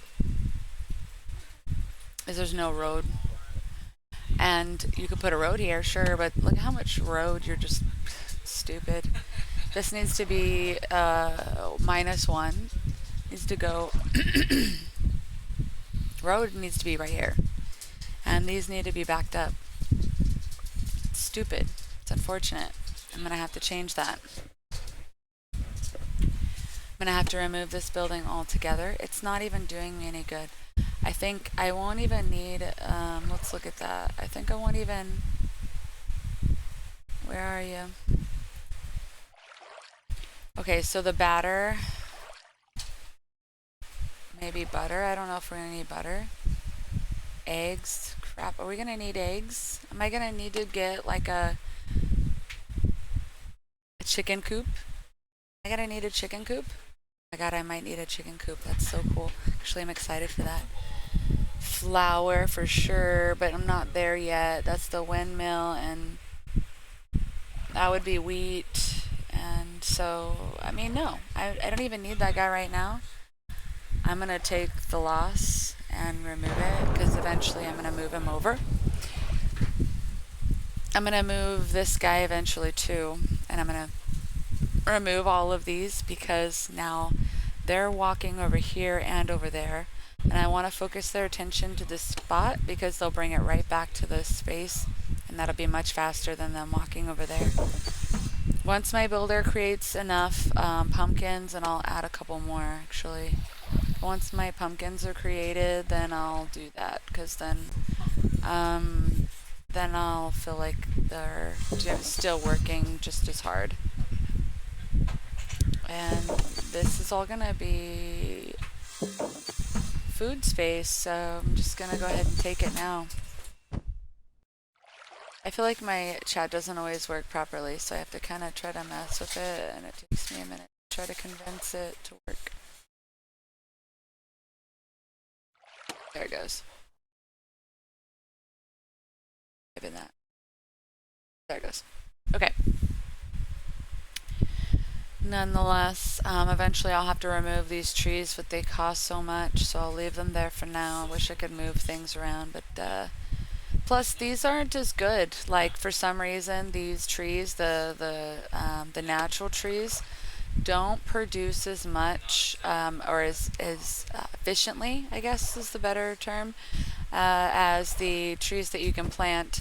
And of course, there are two different types of trees that we're going to end up needing. This is the primary tree.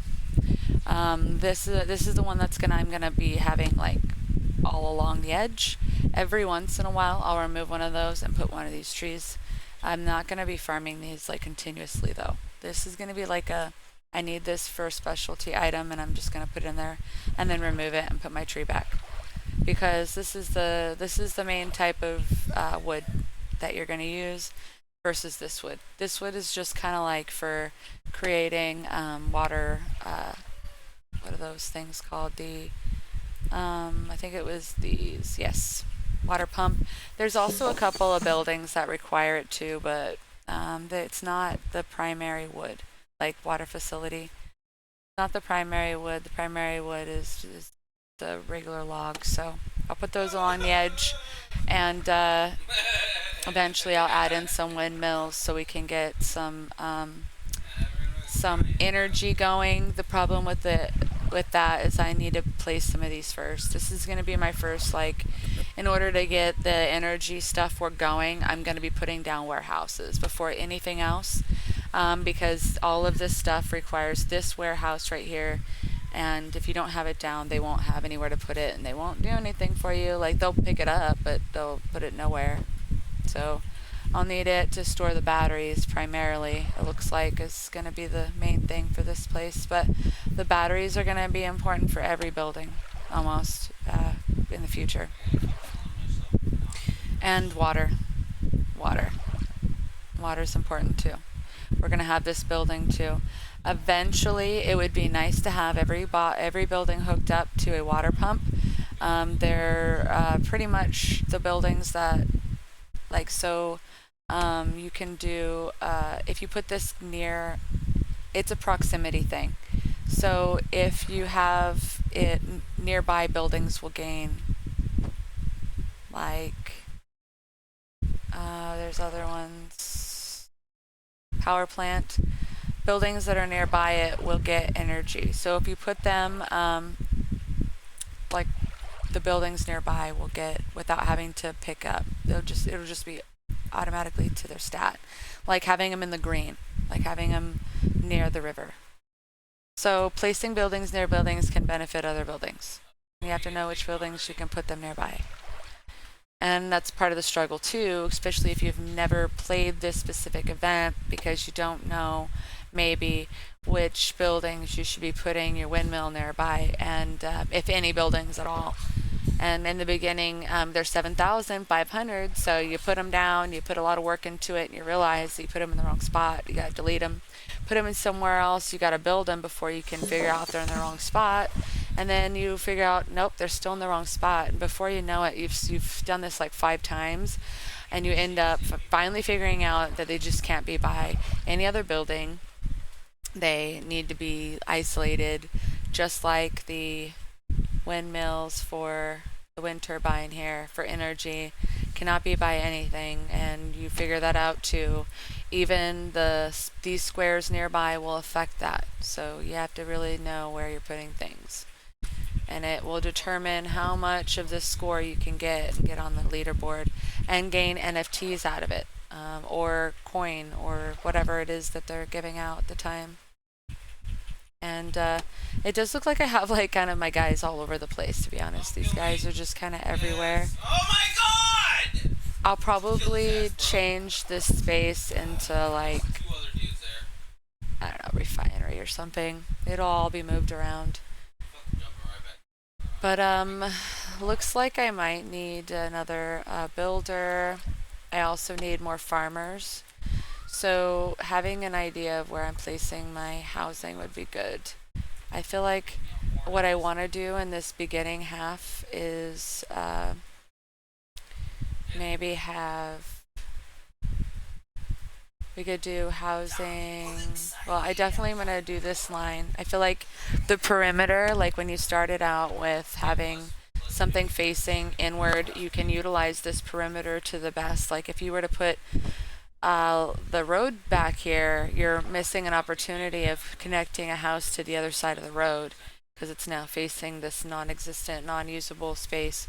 So if you just put it like right here on this square as it goes out and then around, you can utilize this corner space to work. But also something to note too is that when I go to lay out all of this stuff, it's going to dictate how much of the road too. So you gotta like figure out where your starting point is with your road, and then dictate everything else around that starting point.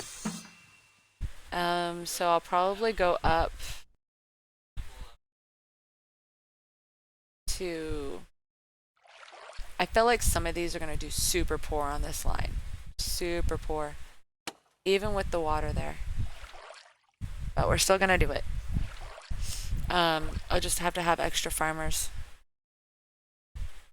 I mean, I have enough water, right? I have enough water. This in here, and maybe I don't need that much farm. Maybe I can dedicate more to the industrial. I am going to dedicate this whole line to tree. And this is all going to be water. It still has to be water. I would be missing out on this other portion of water that would be added on here once the pond is. Still only 3. Probably add in what? Hold up. 6. Probably what they are by themselves. 6.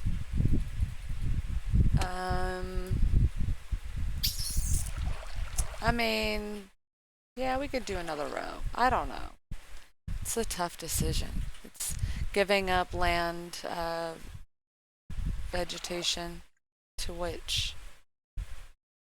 And I'd still have a good chunk going towards housing.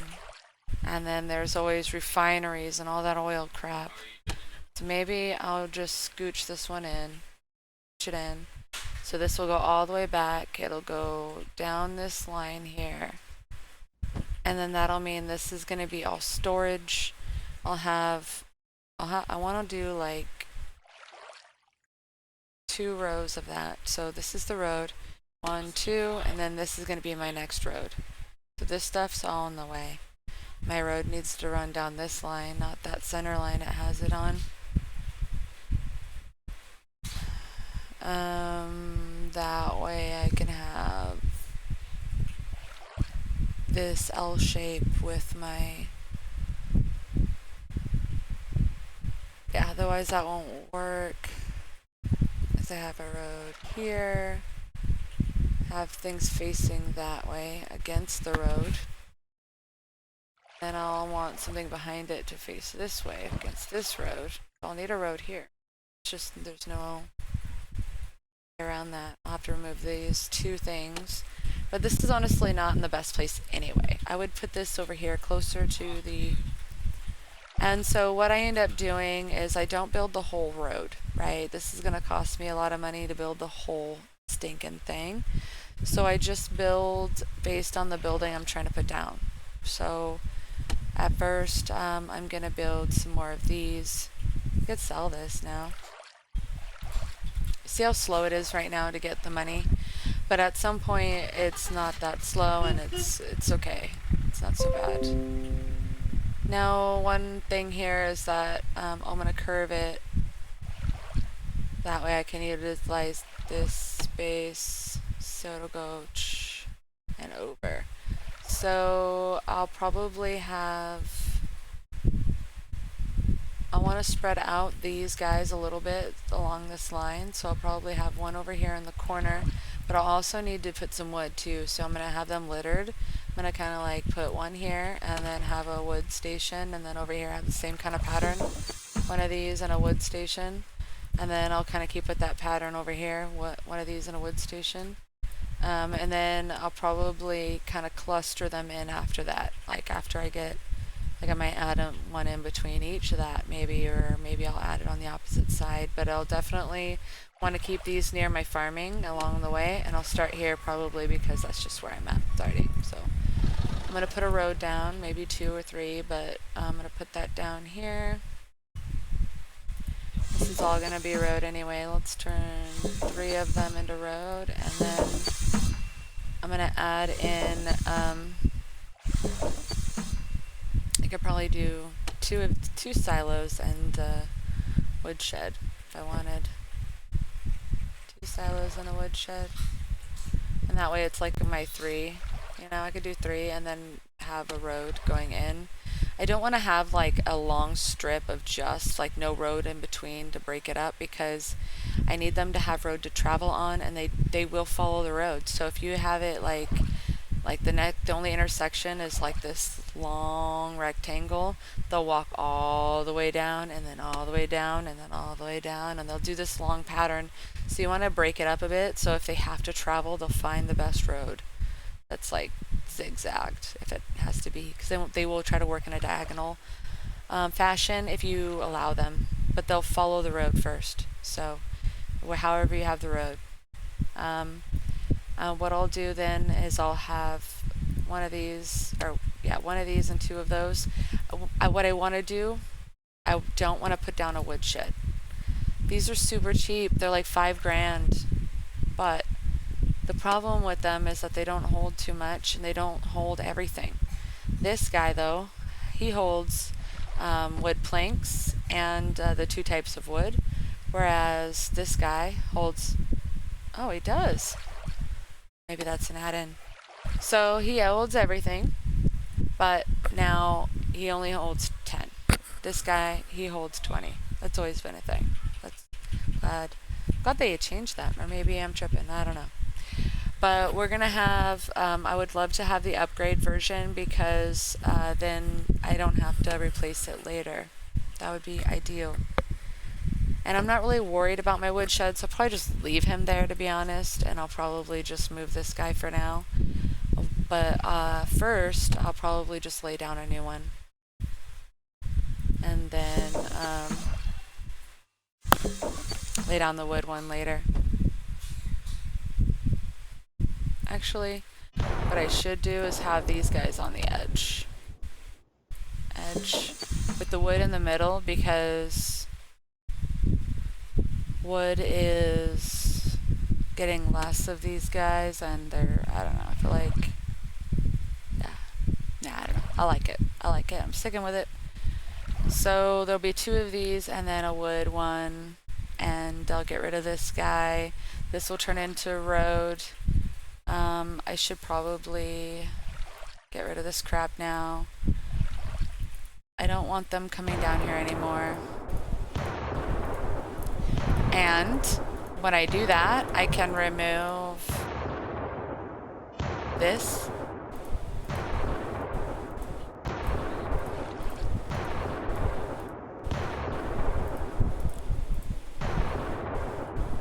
Just got a whole bunch of money out of that. And now my land is a bit clear. I can get rid of this too, I don't need it.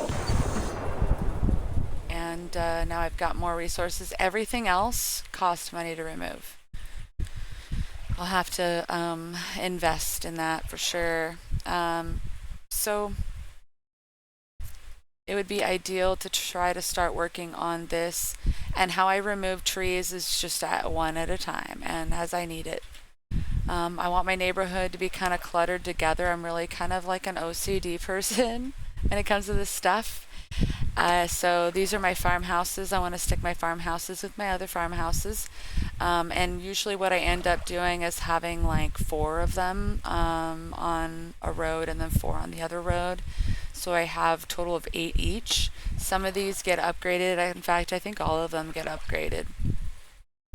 Farmhouse will eventually turn into farm tractor. So he'll come in, he'll be a lot faster than the other guy, but he costs a lot more to not only operate but also to create the building.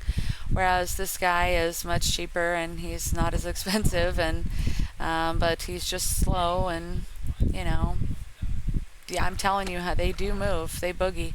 They don't even really need a road. They could walk around and they're still moving really fast. They still do get benefit from the road, but they don't move slow on land like the other guys do. And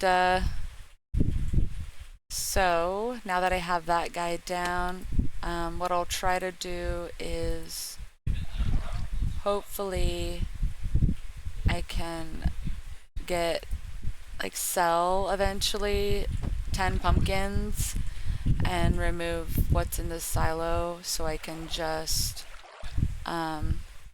remove it without having to lose any pumpkins, because these things they're a pain in the neck. They're terrible, and I need to make more of these farmer guys, to be honest. That's where a lot of where I'm struggling with this right now are those guys. I'm gonna put all of my neighborhood here in the corner. So what I'll do for this is this edge, I'll make the random things that I don't need super amount of buildings for, like builder. I probably will only need 2 of those, and for this guy I'll probably need maybe 3 or 4 of those, maybe 4, and I'll use those. I'll grab these guys first, the smaller dudes, but eventually I'll upgrade those into the bigger lumberjacks. So I'll have 4 of these and 2 of those, so I'll need 6 spaces down here for that. 1, 2, 3, 4, 5, 6, and then that would mean that I would need the same. Let's see, we need. Eventually we can remove that, but I'll put those here so it'll go all that far. But what I'll do with the other buildings is I'll do those 4 on here and then 4 over here, and then I'll have the roads.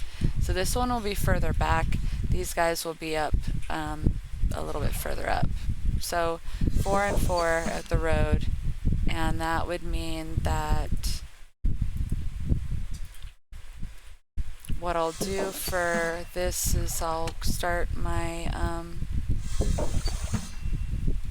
tree removal over here, and I'll start by putting my farming house. It'll be a costly first move, but I'm gonna do it, and I'm gonna put my another farmhouse over here. This is where I want them to be. This is this guy's home. He's not moving anywhere. These guys are gonna have to be evacuated and replaced by another building over here, unfortunately. Then doing this, now I've opened up this spot for over here. So if I wanted to create another builder or another one of these, I can do that. I'll probably put these guys further in the corner and have these guys on the edge. Leave that guy there for now. I'll probably put another logger guy here when I need him. Or I could probably do that now and then remove him from over here because I don't want him over there. But that's kind of like an aesthetic thing for now. It's not required. It's not gonna. What? Oh, I thought the cat did that. You gotta calm down, kitty. So yeah, he's over there. He's gonna come help now that he's active. He can come help with this poor situation. I can also choose to put another one here. I don't even need to destroy a road or anything. And this kitty, I know, but you can't press buttons. This is gonna be this dude's home too. He's not going anywhere. His farm's house. I'll upgrade him. Like, I'm not gonna lie. I'll destroy his building and put his, like, better house there, but this is the farmhouse. This is where he's going, other than that upgrade. And this will be for long, and then I'll do, like, industrial or something over here. Like, they won't impact anything. It'll be totally fine. They won't be impacted by. They're just over here in my corner, so I don't have to have them messing up the other buildings as far as the road goes and causing a maze or something in the middle of my town. I don't need that. It's not like a building that they're going to be using in their task. And if I can keep them away from their house as long as possible, the better. Like, if he's not going home to go to sleep, he's over here working, then that's what he's doing what he should. It looks like they are going to sleep, and I think that has to do with my water source. Definitely need to add some more water. That way they can continue working. They're having trouble keeping up with that. So I'll continue with my pattern. This cat's in the way. Okay, buddy. Mwah. I love you. Go find a brother or something. Aw, you're so sweet. Please, no. Cat, go, baby. Go. You can't come up here. You're too much. So, over time, even the function that I've, like, I have everything how I think I want it, and then sometimes, like, that doesn't seem to work out. Actually, it shouldn't. Maybe I should do it different. That happens often. This cat really wants on my desk, but you're pressing buttons. Go find somebody to go lay down with. Ay, ay, ay. Oh my God. No. Go. You are being a pest. Lay right here then. Right there. Wow. Also, something worth noting is that this is going to be the cost of your workers. So in that other mode, there was no cost per worker, but every one of these has a cost. 10 per minute, 30 per minute, 20 per minute, and when you get into these guys, they have a cost 50 per minute. The difference being is that these are workers that are working on some sort of external building resource, whereas these buildings here are working on an internal resource that they're creating from the external. So this is like a crafting station, whereas these are just houses. The crafting stations have to be separate from the industrial. they are okay near housing. So sometimes what I'll end up doing is I'll have my housing network over here, and then I'll have this gap that'll usually end up forming between the housing and the storage that I've created, and I usually end up making that into crafting, and then that way it's not bothered by the storage and it's not bothered by the housing. Those tend to work well together. You are just getting frustrated because you're not like the center of attention right now, kitty cat. I bet everybody's cat, well, most cats are like this, huh? Hi, are you saying hi? Mwah. He is super friendly, just wants love all the time.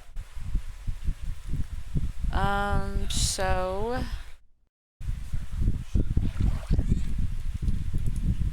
calm down. He's petting himself.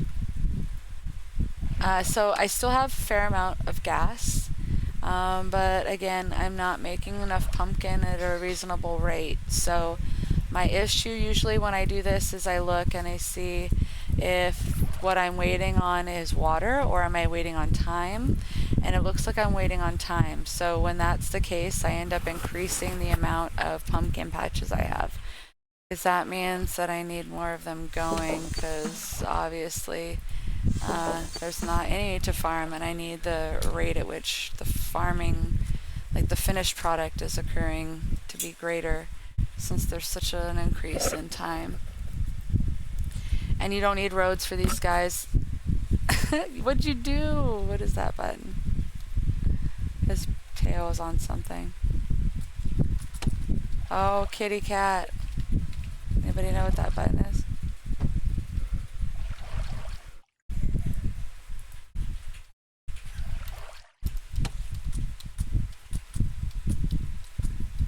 What button did you press? Can I refresh that? Anyway, it would be nice to have it in full screen. Stop it. That's why I tried to push you down off of the desk. You really need to quit. Stop. Go down. Relax at least. Lay down. Holy crap. Okay. Go down, baby. It's too much. Don't make me sick Riley on you. Alright. Oh my god. I need to take a second and get rid of this kitty.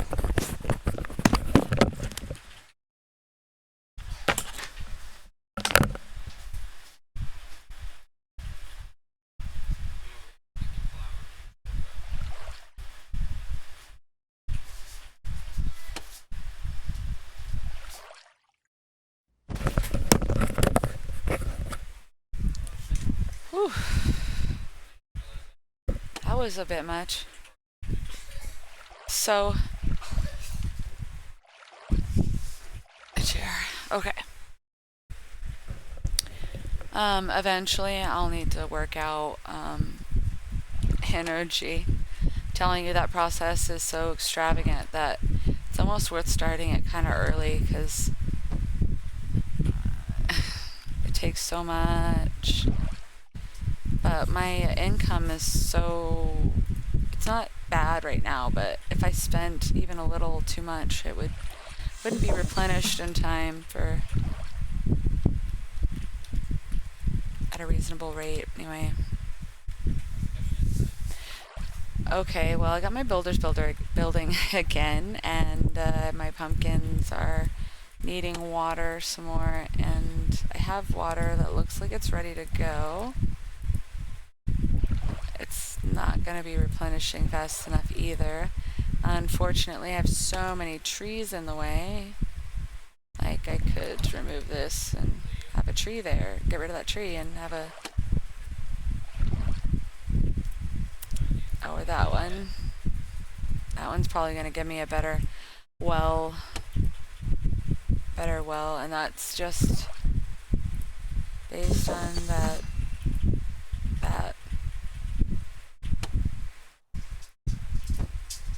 One day I'll know what they all mean. But I know that symbol isn't good. And you can usually trace it back to a building like these.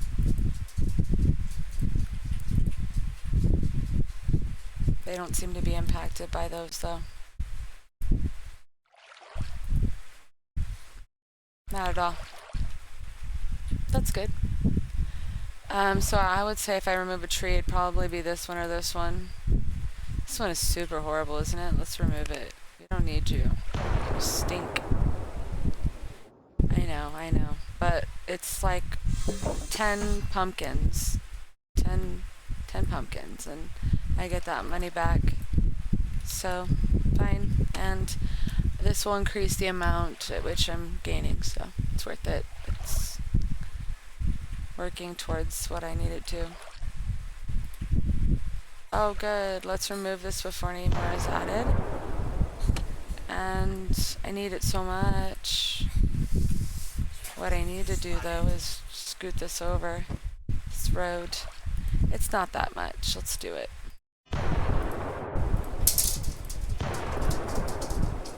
Remove.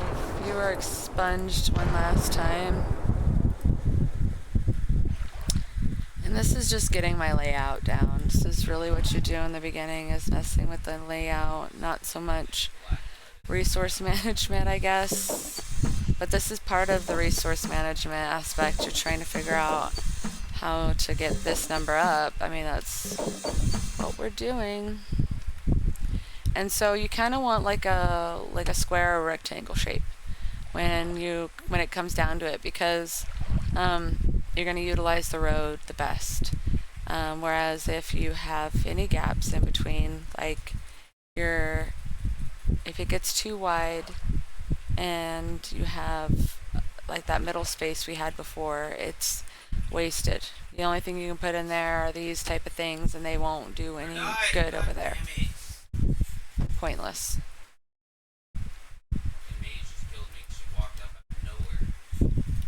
So,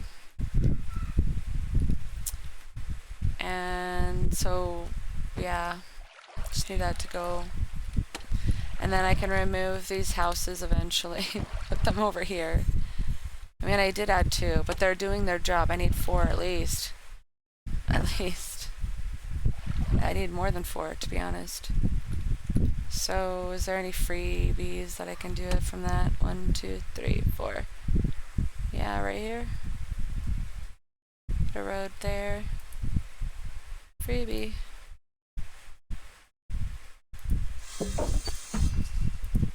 Farmhouse. If I had 75,000 and wood planks, I could do the other house. That would get me a lot more, but it's okay. Okay, guys, we're gonna be off. We're gonna hop off a little bit anyways. On a bit later. Check the SWATs for that.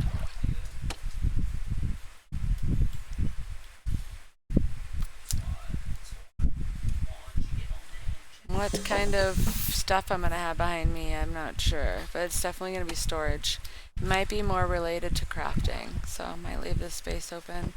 Just kind of focus on the innard space. I don't really know that this is the one I'm gonna be using. This line here.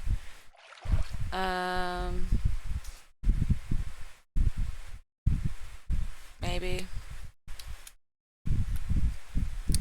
But I'll definitely have to remove some vegetation along the way. And after a while, you get rid of all the vegetation and you're like, wow, the map is coming together. It looks like a map now instead of a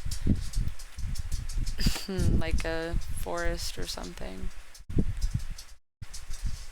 And so when I do the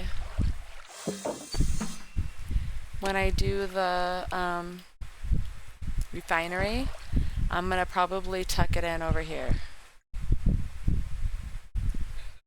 This is all salty right here, that 3 up, so I'm not even gonna have crops here. So I'll probably kind of have it all like in this little space. I will need water for some of my buildings, but as long as I have a water pit there, it'll be okay. Like the what's it called?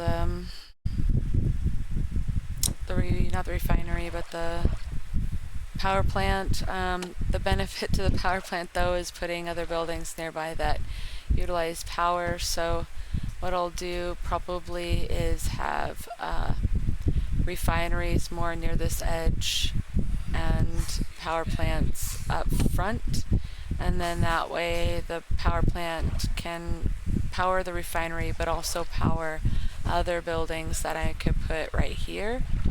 And then but I need to figure out how far over I can go with that. Right here are my farming house, but I will need other people. Like when I get into this, I'm gonna need where are they? I'm gonna need, should be blue by now. I mean available to create. Where are you? Worker. Passed right by. He used to be at the bottom. So I'm gonna need a worker and a couple of them. These guys are gonna help me get pretty much everything off of everything else. Like they'll come and grab the energy that has accumulated inside the wind turbine and then take it over to this warehouse. He'll also go over to the oil pump and pick up crude oil and take it over to the fuel storage. So that way these things are moved over. So he's just a worker, you know, he's not for a specific building per se, but he just kind of makes sure that when a building has produced whatever resource that it's moved over from there to there. So he'll be needed, but in order to do him or any of the other things that require storage, I need storage. And I'll scatter these out too, and I'll probably I'll need them for the refinery, for water. I'll need them, well, after a while I won't need the water for that, but at first all this stuff is going to require me to have like a water station because it's so much cheaper and easier. And so I'll need it for that. I'll need it for it's got a bunch of uses. I'll need it for the power batteries, and there was gonna be something else. This stuff, it's all mining. That was fun. Box of baguettes. I mean, yeah, that looks about right, those two things. So so this will be probably more near that edge then. I will only really need them over here. I could probably use this space over here that's super salty for that if I wanted to. That way I don't have to make it a part of my loop, or I could just put it here at the end of that loop and not incorporate it in over there. I don't know what I could use that salty space for other than industrial or storage. So maybe I'll put it over here. Have some storage. I also want to have so that'll be workers. That'll be 2 over here and then a road. But I'll also need, you know, and I might even this time need more workers for the farm because I am going to be making pumpkin and I'm going to be making, oh, come on, sugarcane.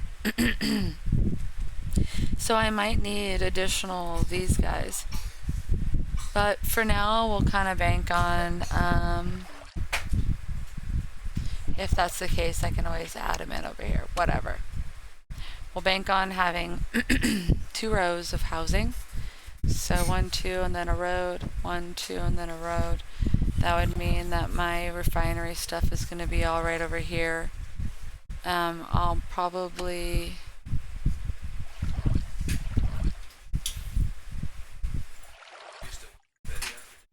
Yeah, that sounds great actually. You're gonna go to the store and get some Betty, yeah? I'm gonna have to go to the store to get these. Just how I can sell some pumpkin. So I'll need to start doing that pretty soon. I mean, I'm not desperate yet. But I will be because I need to remove so many trees. My tree thing is an issue. I need to put down another house, another couple of. I really should just have a ton of these already. They're really heavily needed, and especially with that water shortage. What I should do is be putting down some of this water instead of these things. Am I right? So let's do. Let's remove. Let's remove this guy and put down. Let's just start with one. Let's do this guy. He's gonna take water, so they're gonna have to add water, but it'll be the builder who does it. He'll come down and he'll compete with these guys on the water and in adding in water to that pond. But it's gonna help these guys so much, so that way they're not having to bring so much water over to them. I should be doing this. It should be like the thing, so that way I can increase the speed at which they're working. That's what I should do, to be honest. They really need some help. Looks like they're like taking precedence over that water as well, so it's not helpful. But once I get one or two of these in there, it's going to make a drastic difference, and it's not going to feel so harsh.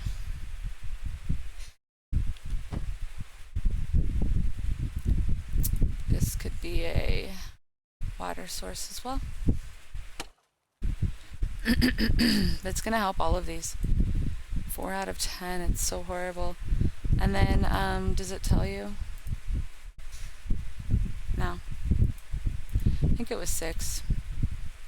I don't have one down there now, but pretty sure it was 6. This is such a useless thing right here, right now. It really is. Don't need it. Don't need it.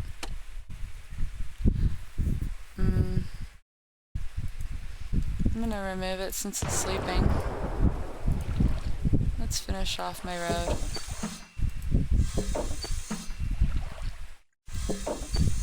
Good thing is the road doesn't cost any person to come down.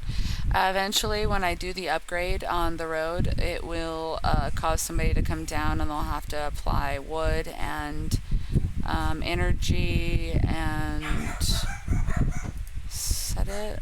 Wood and wood actually is what it is. Wood and wood. So eventually they'll come down and improve my road, and it'll cost me almost $29,000. And all of that sounds really atrocious in the beginning, but when you start converting pumpkin into something else and sugarcane into something else, you end up with quite a lot of other things, and money is not an issue. Eventually I'm going to want to put down some sugarcane. I feel like that's going to be an improvement. I really do. And I'll put that over here on this side, and I'll want to kind of do what I'm doing over here to this guy over here. And sugarcane, I feel like they're gonna lose this section here, and I feel like they're kind of, I don't want to like intrude with the pumpkin all the way. So what I'll do, since they're losing their space here, I don't want them to lose this space here.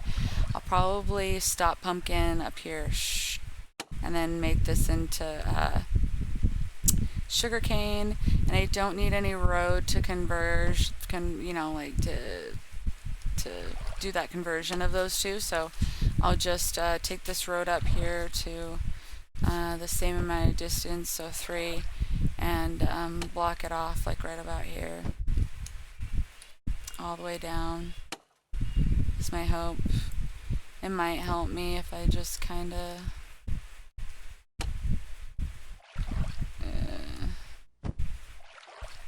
this is my block off. 1, 2, 3, and then the road. That looks about right. And that way I can create pumpkin up to this point. Pumpkin. And so if I'm going to have a water thing here, this is going to be the end of the pumpkin. And then I'll put trees all back here. So I'll be tree. Really is competing for this water. But there's 7 in there. That's not too terrible. It's getting there. Sounds good. Yeah. I'll give him that last stretch of land.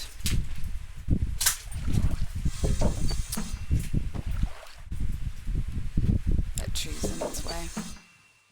It's cosmetic. I need to not think about it.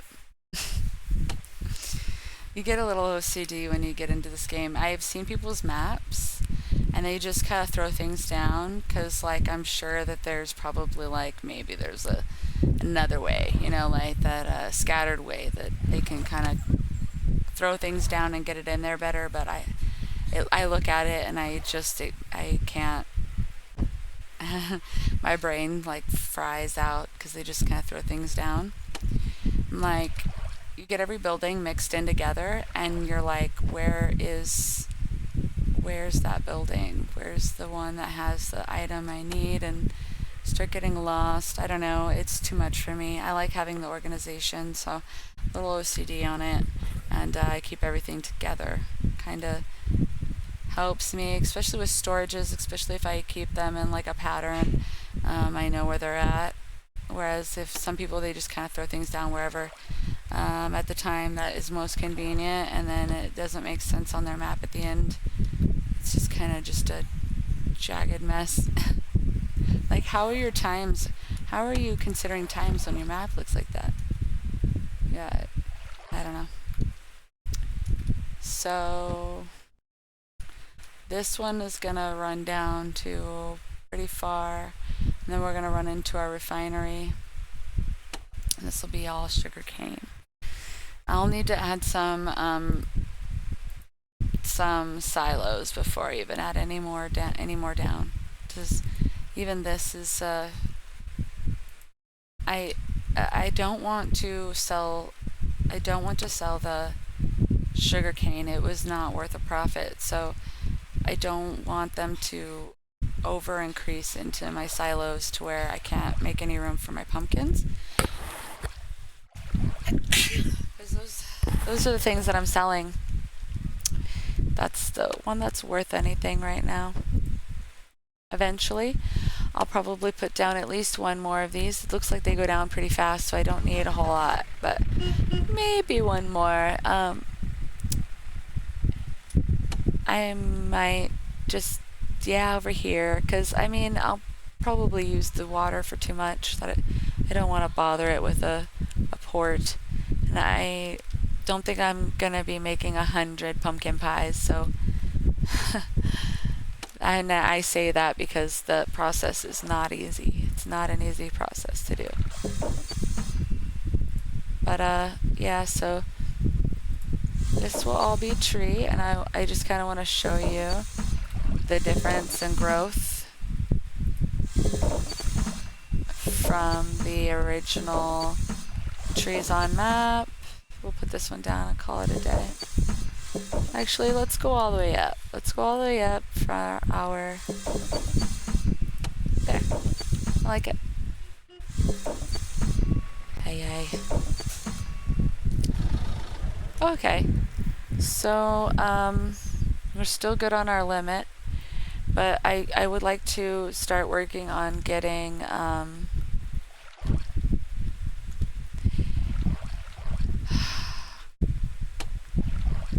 this is tough. I should work on my water. You're right. I need to work on my water source. And once this, just horrible. Yeah, what's up, bud?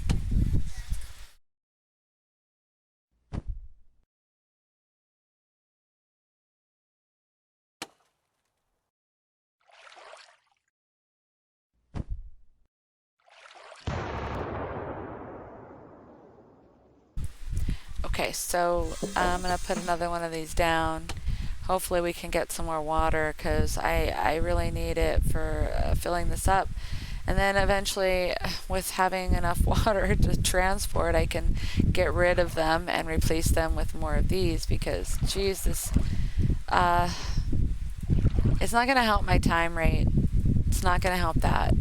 what it'll help is how many times they have to walk over there with water and replenish it. The time frame is going to be dictated by these buildings that are nearby. Anything that is considered dirty. The pumpkins, for some reason, don't like being over here. There's something over here it doesn't like. These are all waiting for water. That's where we're at, waiting for water. And I have people that are asleep because of it. So I'm going to remove this guy.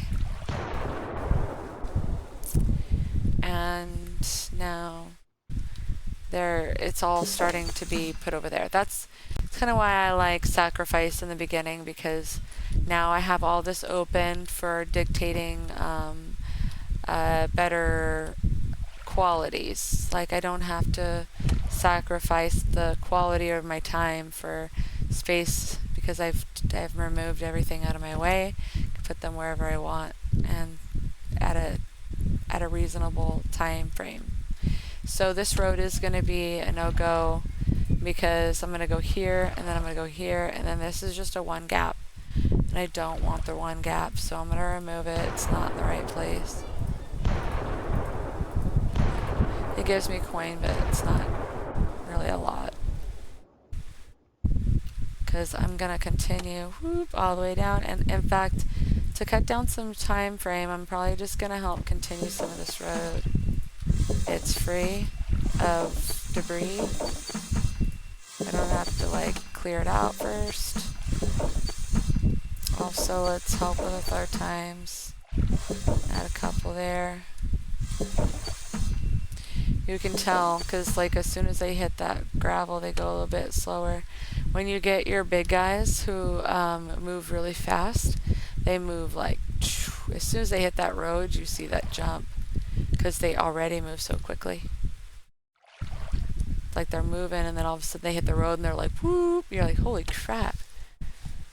But when it's paved, when you have it upgraded, there are certain buildings, just one that I can think of actually. It's the not the refinery, but the power plant that requires paved road, and I think that has to do with the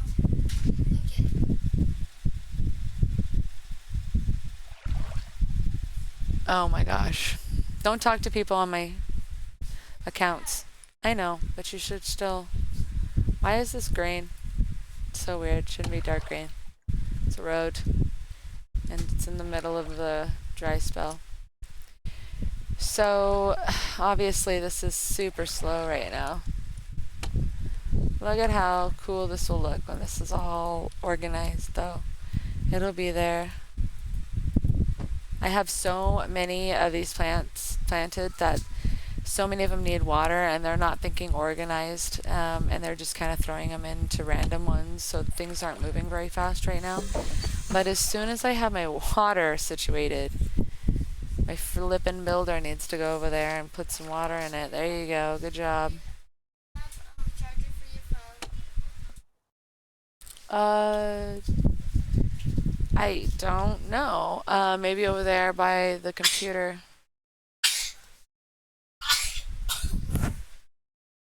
I think there's a white cord hanging out the back of your dad's computer over here.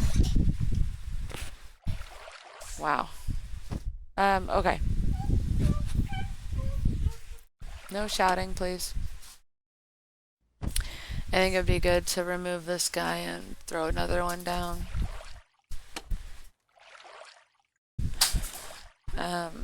This pumpkin would benefit largely.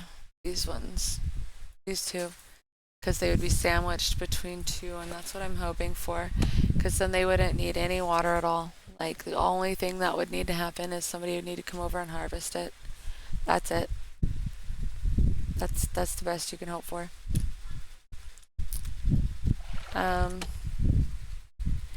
So this is gonna be the corner here. So I'm gonna have a silo here, another silo here, and then some wood, and then I'll have another gap here.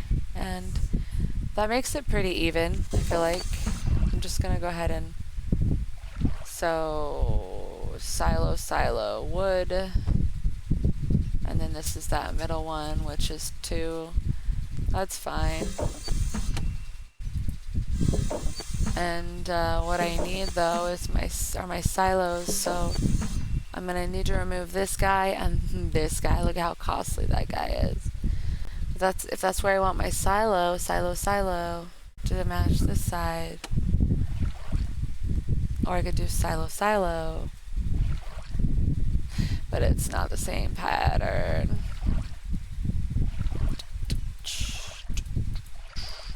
It does kind of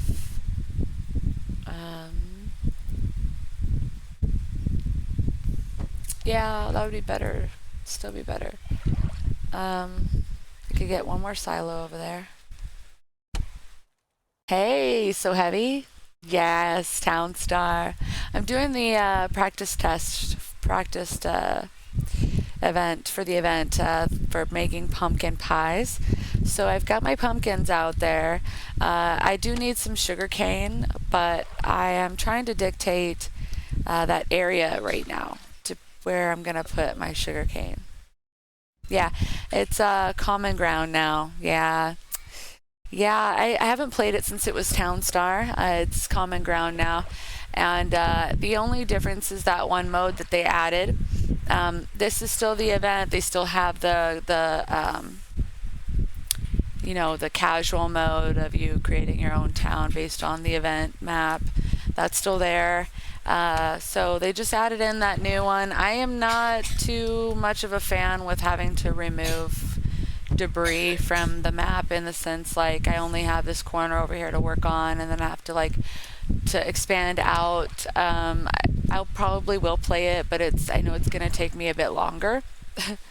Not just trees, so when they rebranded, here I'll show you actually. Let me just go back and forward so I can continue in the F11 mode. For some reason F11 doesn't work in this game. I don't know why, but so they made this other map, and I started it out a little bit. So this is the common ground map. They should give you some explanation when you flip that. So what it is you're removing sections of debris, and it's like everything is blocked out. I don't know if you remember Facebook games where they had sections of the map you couldn't access until you paid a certain amount of coin. That's kind of what's going on here. It's going to cost me a good deal, and eventually when I get to the water, which is what we need to get to the water over here, is going to be really expensive. 2.5 million. That's just one square. Got to do that so many times. Oh my god. Add a rock to it, it becomes more expensive. A tree. So I bet you when I remove the crap, I still have to remove the tree, but that's still going to be there. They're going to remove this. It's still going to be a tree, and then I'll be like, I don't want the tree or the rock. So I mean, it's going to take a while, and I really don't have very much space, and the space that I have I designated towards the crop, but the problem with it is that you can see the time is absolute garbage with not being near any water and having to be near every other building. Not to mention, but I would say here is there's no gas, so at least you could sell and sell and sell and sell, and it doesn't matter. You do not need yeah, right? Good tips. Actually, all I've been talking about, this whole video has been kind of full of tips. So if you ever want to watch 2.5 hours worth of Town Star, there's a lot of tips in here. But yeah, so there's no cost. But so you don't need the refinery, right? You normally have to have that stinking refinery, and then not only that, but the power plant and all that stuff. Pretty sure you're gonna still need, but the refinery for sure got eliminated because we don't even need the gas anymore. I don't know if we're gonna need jet fuel, but we'll get there maybe. But so yeah, I mean, we could do all of that. Everything is super small, so all I have available right now though is kind of working with what I have. And when I do these things, I kind of base it off of whatever storage I have, and they provided you with a silo in the beginning So, and some wheat. And so in order to buy any other storage to store anything else, they're pretty expensive. It's like between ten and $20,000. This one's 15. I think a lot of the other basic ones are 10. And then like ore, you could do ore, I guess, if you wanted to switch it up. Ore is kind of good because the items you can sell. So for instance, at least in the other game mode, I don't know what the selling is. Maybe it's different in this one, but the selling for gold by itself was like astronomical. It was like $71,000 per 10 gold. And then if you refine it, you get more. So like you end up, it's like you could sell this really easily, super easy, and become super rich, super fast with that. But you're limited to doing only jewelry and crafting things from like the what is it called? It's right down here, foundry.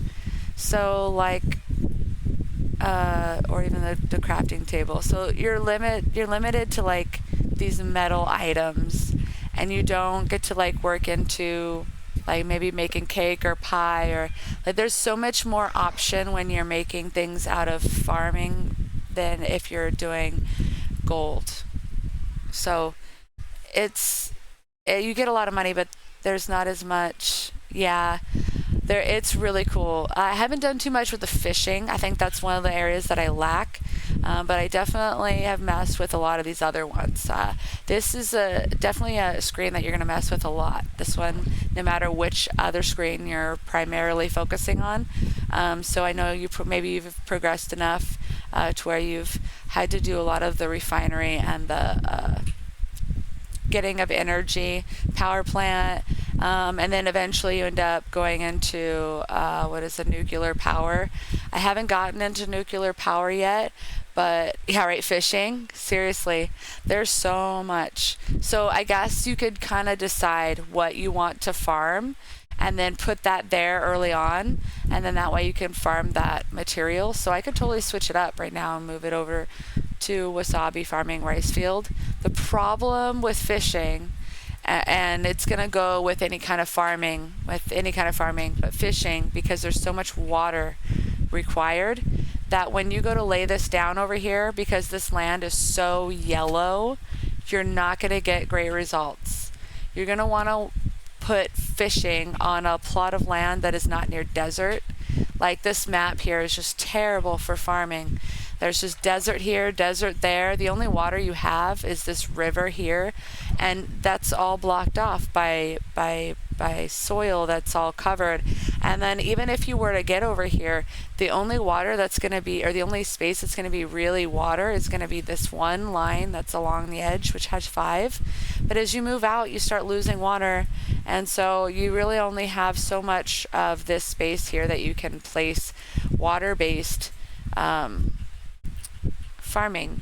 So even with these, they have a certain set of water that's required to make them, which is what I'm having a trouble with here on all of my plots. It looks like even here, he has to take all this water, place it out here, and then wait 11 minutes for it to produce anything. It's really a terribly long process. So Common Ground is going to take me a while, which is why I was over in the other, I wish there was an easy way to like switch the screen. They really need to navigate that, but this is how we're doing it for now. So I've been working over here in the event, and it feels that way. It feels that way, but it's I've never done pumpkins before. I've never made much of anything from the bakery or any of that stuff. So a lot of this stuff is new for me. The important thing to remember when you start your plot is stick with what you're given. Work with the type of storage that you have. It's gonna determine what you should probably be working on. Especially if you're doing pumpkins, you're gonna be needing this storage. You probably stick with it. Also, put everything where they need to be based on the demographic of the ground, and don't just like Don't just like it gives you a pre area, like it just kind of puts its own little spot here wherever it decides, but like a lot of those are really not in the right place. Like I'm gonna have to remove this and put it somewhere else. So I'm not gonna I'm gonna put buildings down at first that might be in a terrible looking place, but as I build, they're in their right spot. So kind of have to like for the first couple hours, 3 hours, you're trying to figure out the layout of your town and where your road should be, so that way when you go to place things down, they have access to the road. If I were to put these down just in any random fashion, it might conflict with how I do my road or my other buildings. Some of the buildings, be careful. I seen that. Be careful.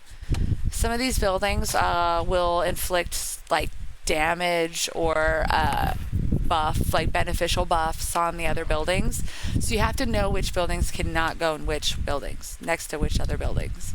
And you have to know which buildings are neutral. And these ones are neutral, for instance. These ones can be an issue depending, they cause an issue for crop, but they don't cause issue for anything else. The crops, they don't like to be near buildings at all. They want to be over in their own space, preferably by water. No, I'm using it. You can have it in a bit. Go find my phone. Yes.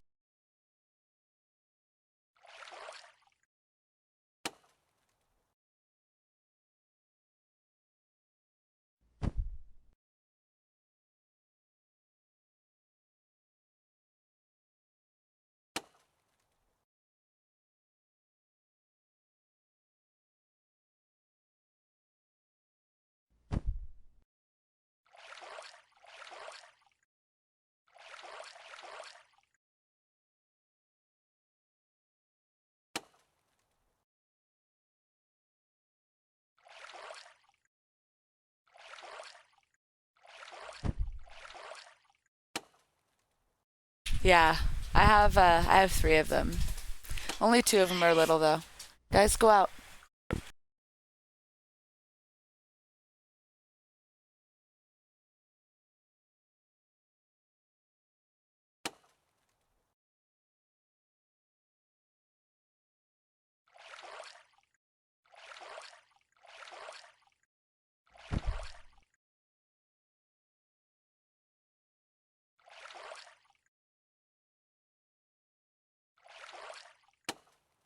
He's trying to find his Halloween candy. Yeah, that's good. I have a teenager too. I have a 15-year-old. She's the good kid. I have 2 really rambunctious boys, is what the issue is, and they're both the same age. And they just compete with each other constantly. So, yeah, it is what it is. They play games too, so we just get them occupied and play games with us.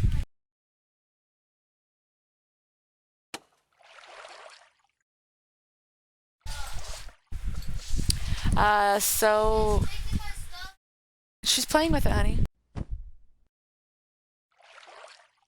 Let me get them handled real quick.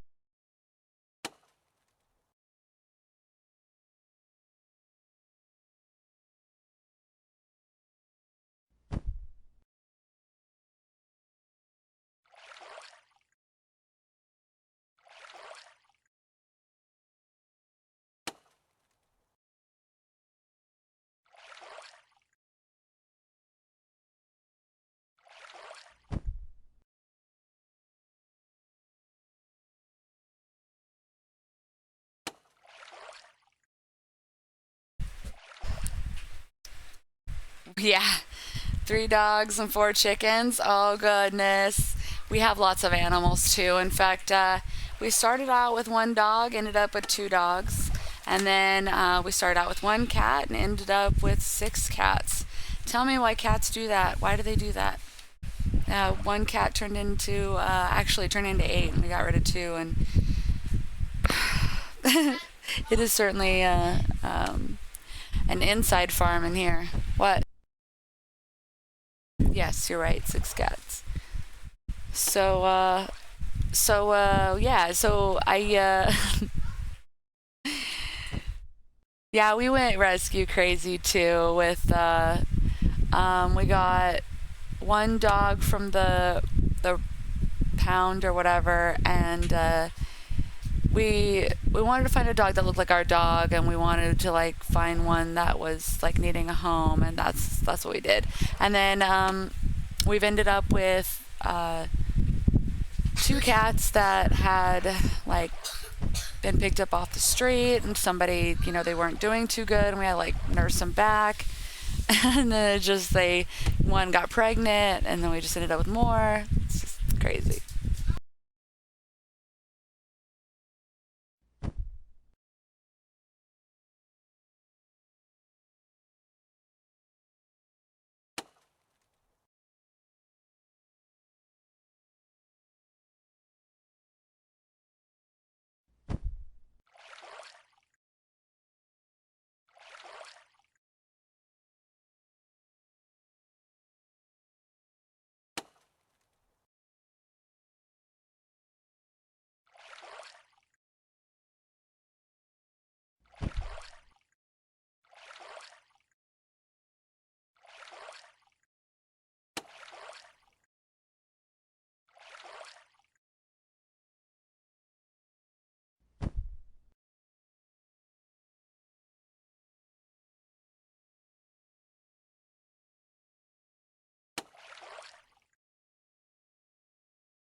The Bolt Discord.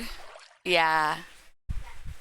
Oh, I'll have to check it out. This is one of mine. This is my little fluffy cat. He's one of the babies that came from one of the mamas, and he is like the, I don't know if like there's a runt of the litter. He's like the alpha of the litter. He came out huge compared to all the other ones. So I'll have to check that out. That's pretty cute. Yeah, I have the Bolt Discord for sure. I'll be checking that out. That is really awesome. And do you stream? Do you stream on Bolt? Because I'm gonna have to go. I'll send you a follow either way. But yeah. Holy moly! Did I get some pumpkin? I did get some pumpkin. I still have a lot of gas, and I'm really surprised by that because I've been playing a while. I've just been really preserving my gas. It's been pretty good. I'm still having a water issue. Ooh, look, my water came up. They still need so much water. It only gave them 5. They're 5. What is this? 6. I really need to layer it. I'm still gonna need water. Like these water holes. But it's gonna be much better if I get some of those in there. Came here from Theta? Yeah. Yeah, and I too came from another platform. I was streaming over on Xenon, and they too shut down. I think like September last, like 2 months ago almost. It was hard because like all my videos, everything, it was kind of like starting over in a way. And but it didn't take very long. Like we found Bolt almost immediately, so there wasn't a whole lot of waiting around, I guess.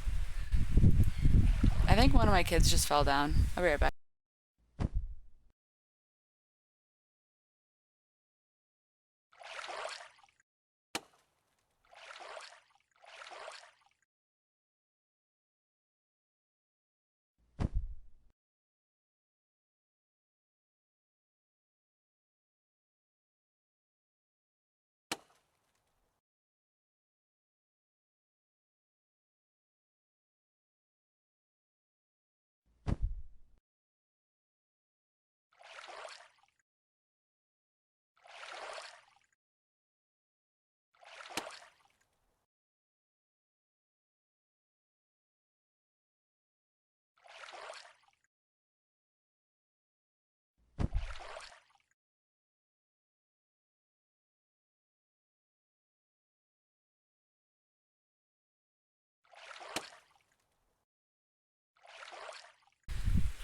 All right. I probably will have to wrap this up, unfortunately. It's almost dinner time, I think, is what it is, so they're getting restless. But, so yeah, I mean, I'm definitely gonna have to come back and relive this guy. I totally love this game. And I'm glad that you're here. I'm glad that you're on Bolt. I mean, we all need to stick with that Web3 space. I don't know. I really love Web3 games, and I really like that they are on a Bolt chain. They're on the Bolt chain. They're creating the Bolt chain, which is on a blockchain, which is utilizing Bolt, uh, which just launched. And it certainly has had a lot of good reviews thus far. And so, not to mention the community that's behind Bolt is super amazing, and the platform itself is pretty amazing. And I know that there are some things that we all would like to be incorporated, or maybe something needs to be fixed, but it's beginning out, and I think that it shows a lot of promise. And they're doing a lot of things that some of the others didn't do. And in retrospect to the TV version of it and social media, that was kind of a shocking aspect for me when I came into it. I wasn't expecting like a posting of anything. Yeah. Yeah, so I don't. I think there was a couple of other games. There's a couple of them that I play for Gala Games, primarily Townstar, but also I have there's what is that Extraction one, but I have a key to it. What is it? Which one was it? I don't even remember. It's been so long since I played it. Last Expedition. And so I was playing this one for a little while. It was pretty cool.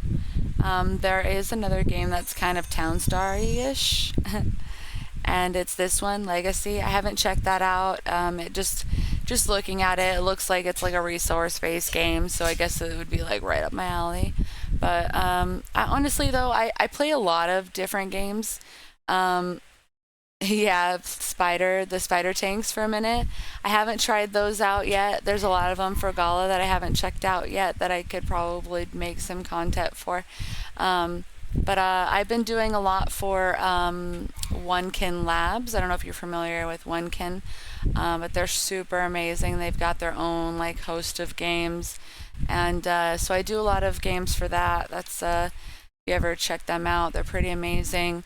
They've got a whole they've got a beta going on right now, but eventually it's going to be a platform full of Web3 games, the library that we'll all have access to. Right now, it's content creators and maybe a few lucky folk that have gotten in, and they're giving us content, stuff to make content on with regards to assets and stuff. So really cool partnership, and they're something that I do a lot of videos on. So if you scroll through a lot of my stuff, a lot of it's OneKin related. I do a lot of stuff with Platoon 5. I'm part of that group community. And we play a lot of games together, and that's usually what I end up going outside of OneKin for is a lot of those other games. We've been playing Wayfinder lately.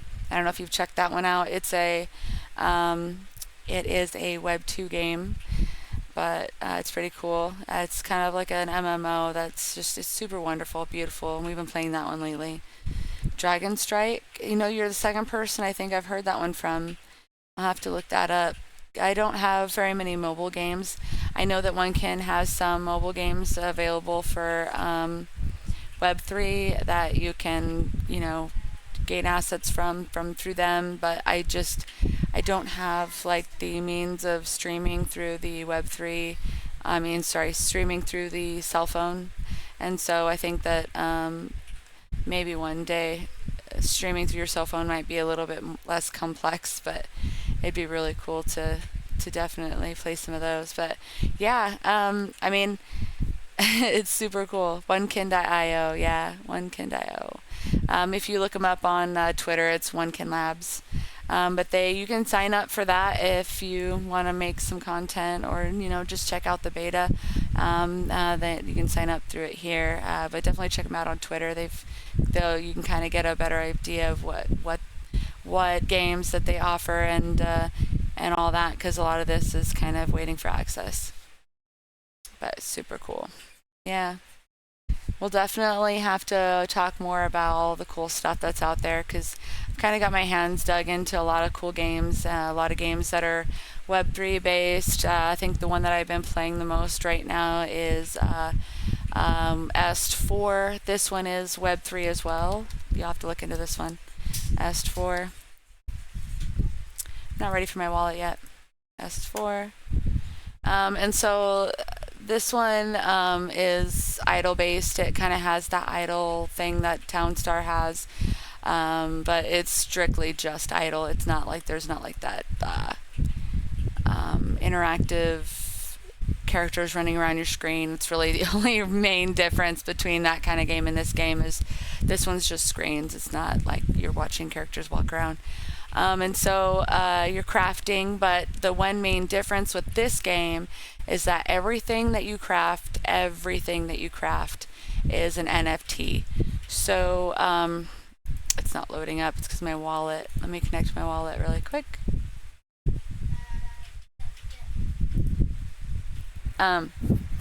So everything's an NFT, and this is just things that I have in my wallet and my inventory and my possession that I've made. And I'm telling you, this wood here is an NFT. I can go sell this item on the marketplace.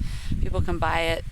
And so, or you can turn it into other things. I can craft using the oak log or whatever, and turn it into something else, and then sell that on the open marketplace. And you can imagine that this beginning item is, like the wood, is going to be far less than something that you can create with that wood, like the sword, or like whatever. So if you like games that you can mess with like that, this one you can flip items, and but the only trouble is that you need to have a character minted before you can even start that process. The character is free, but there is gas fees, and we're working on Phantom. So at first I didn't have any Phantom. I had to incorporate some Phantom, but you could put one Phantom in there. You can get yourself a character with that, and you can do like 50 or more transactions on the platform, because everything that you do in here requires gas, because everything that you're getting out is an NFT. So it makes sense that you end up spending the gas on every transaction, but you end up getting an inventory item out of it that is sellable. Like all of these are sellable, and people in the market, well, maybe not that one. I think I got this as like a specialty, not transferable. So apparently there's some, but people will buy these from you because they're also trying to make items, and they don't want to wait because this is you're taking your time to make these items, and people don't want to wait to make the items, so they'll just buy it from you in the store. And if you can get some of these items, I mean, this is the total collection. Now it's just right now, and these are just items that I've been able to collect, and there's a lot more that I've not even touched yet, and so it's pretty awesome. Yeah, so yeah, I'm gonna be heading out too. I'm gonna go make some food. But thanks for coming by and checking out all these cool games with me. And I hope you come back sometime later. We'll definitely gonna do some more out here. In fact, we'll probably be on later. So I don't know what time your zone you're in or any of y'all are in, but definitely come back and we'll hang out and do some more streaming. And as always, have a good day, good night. We'll see you guys later.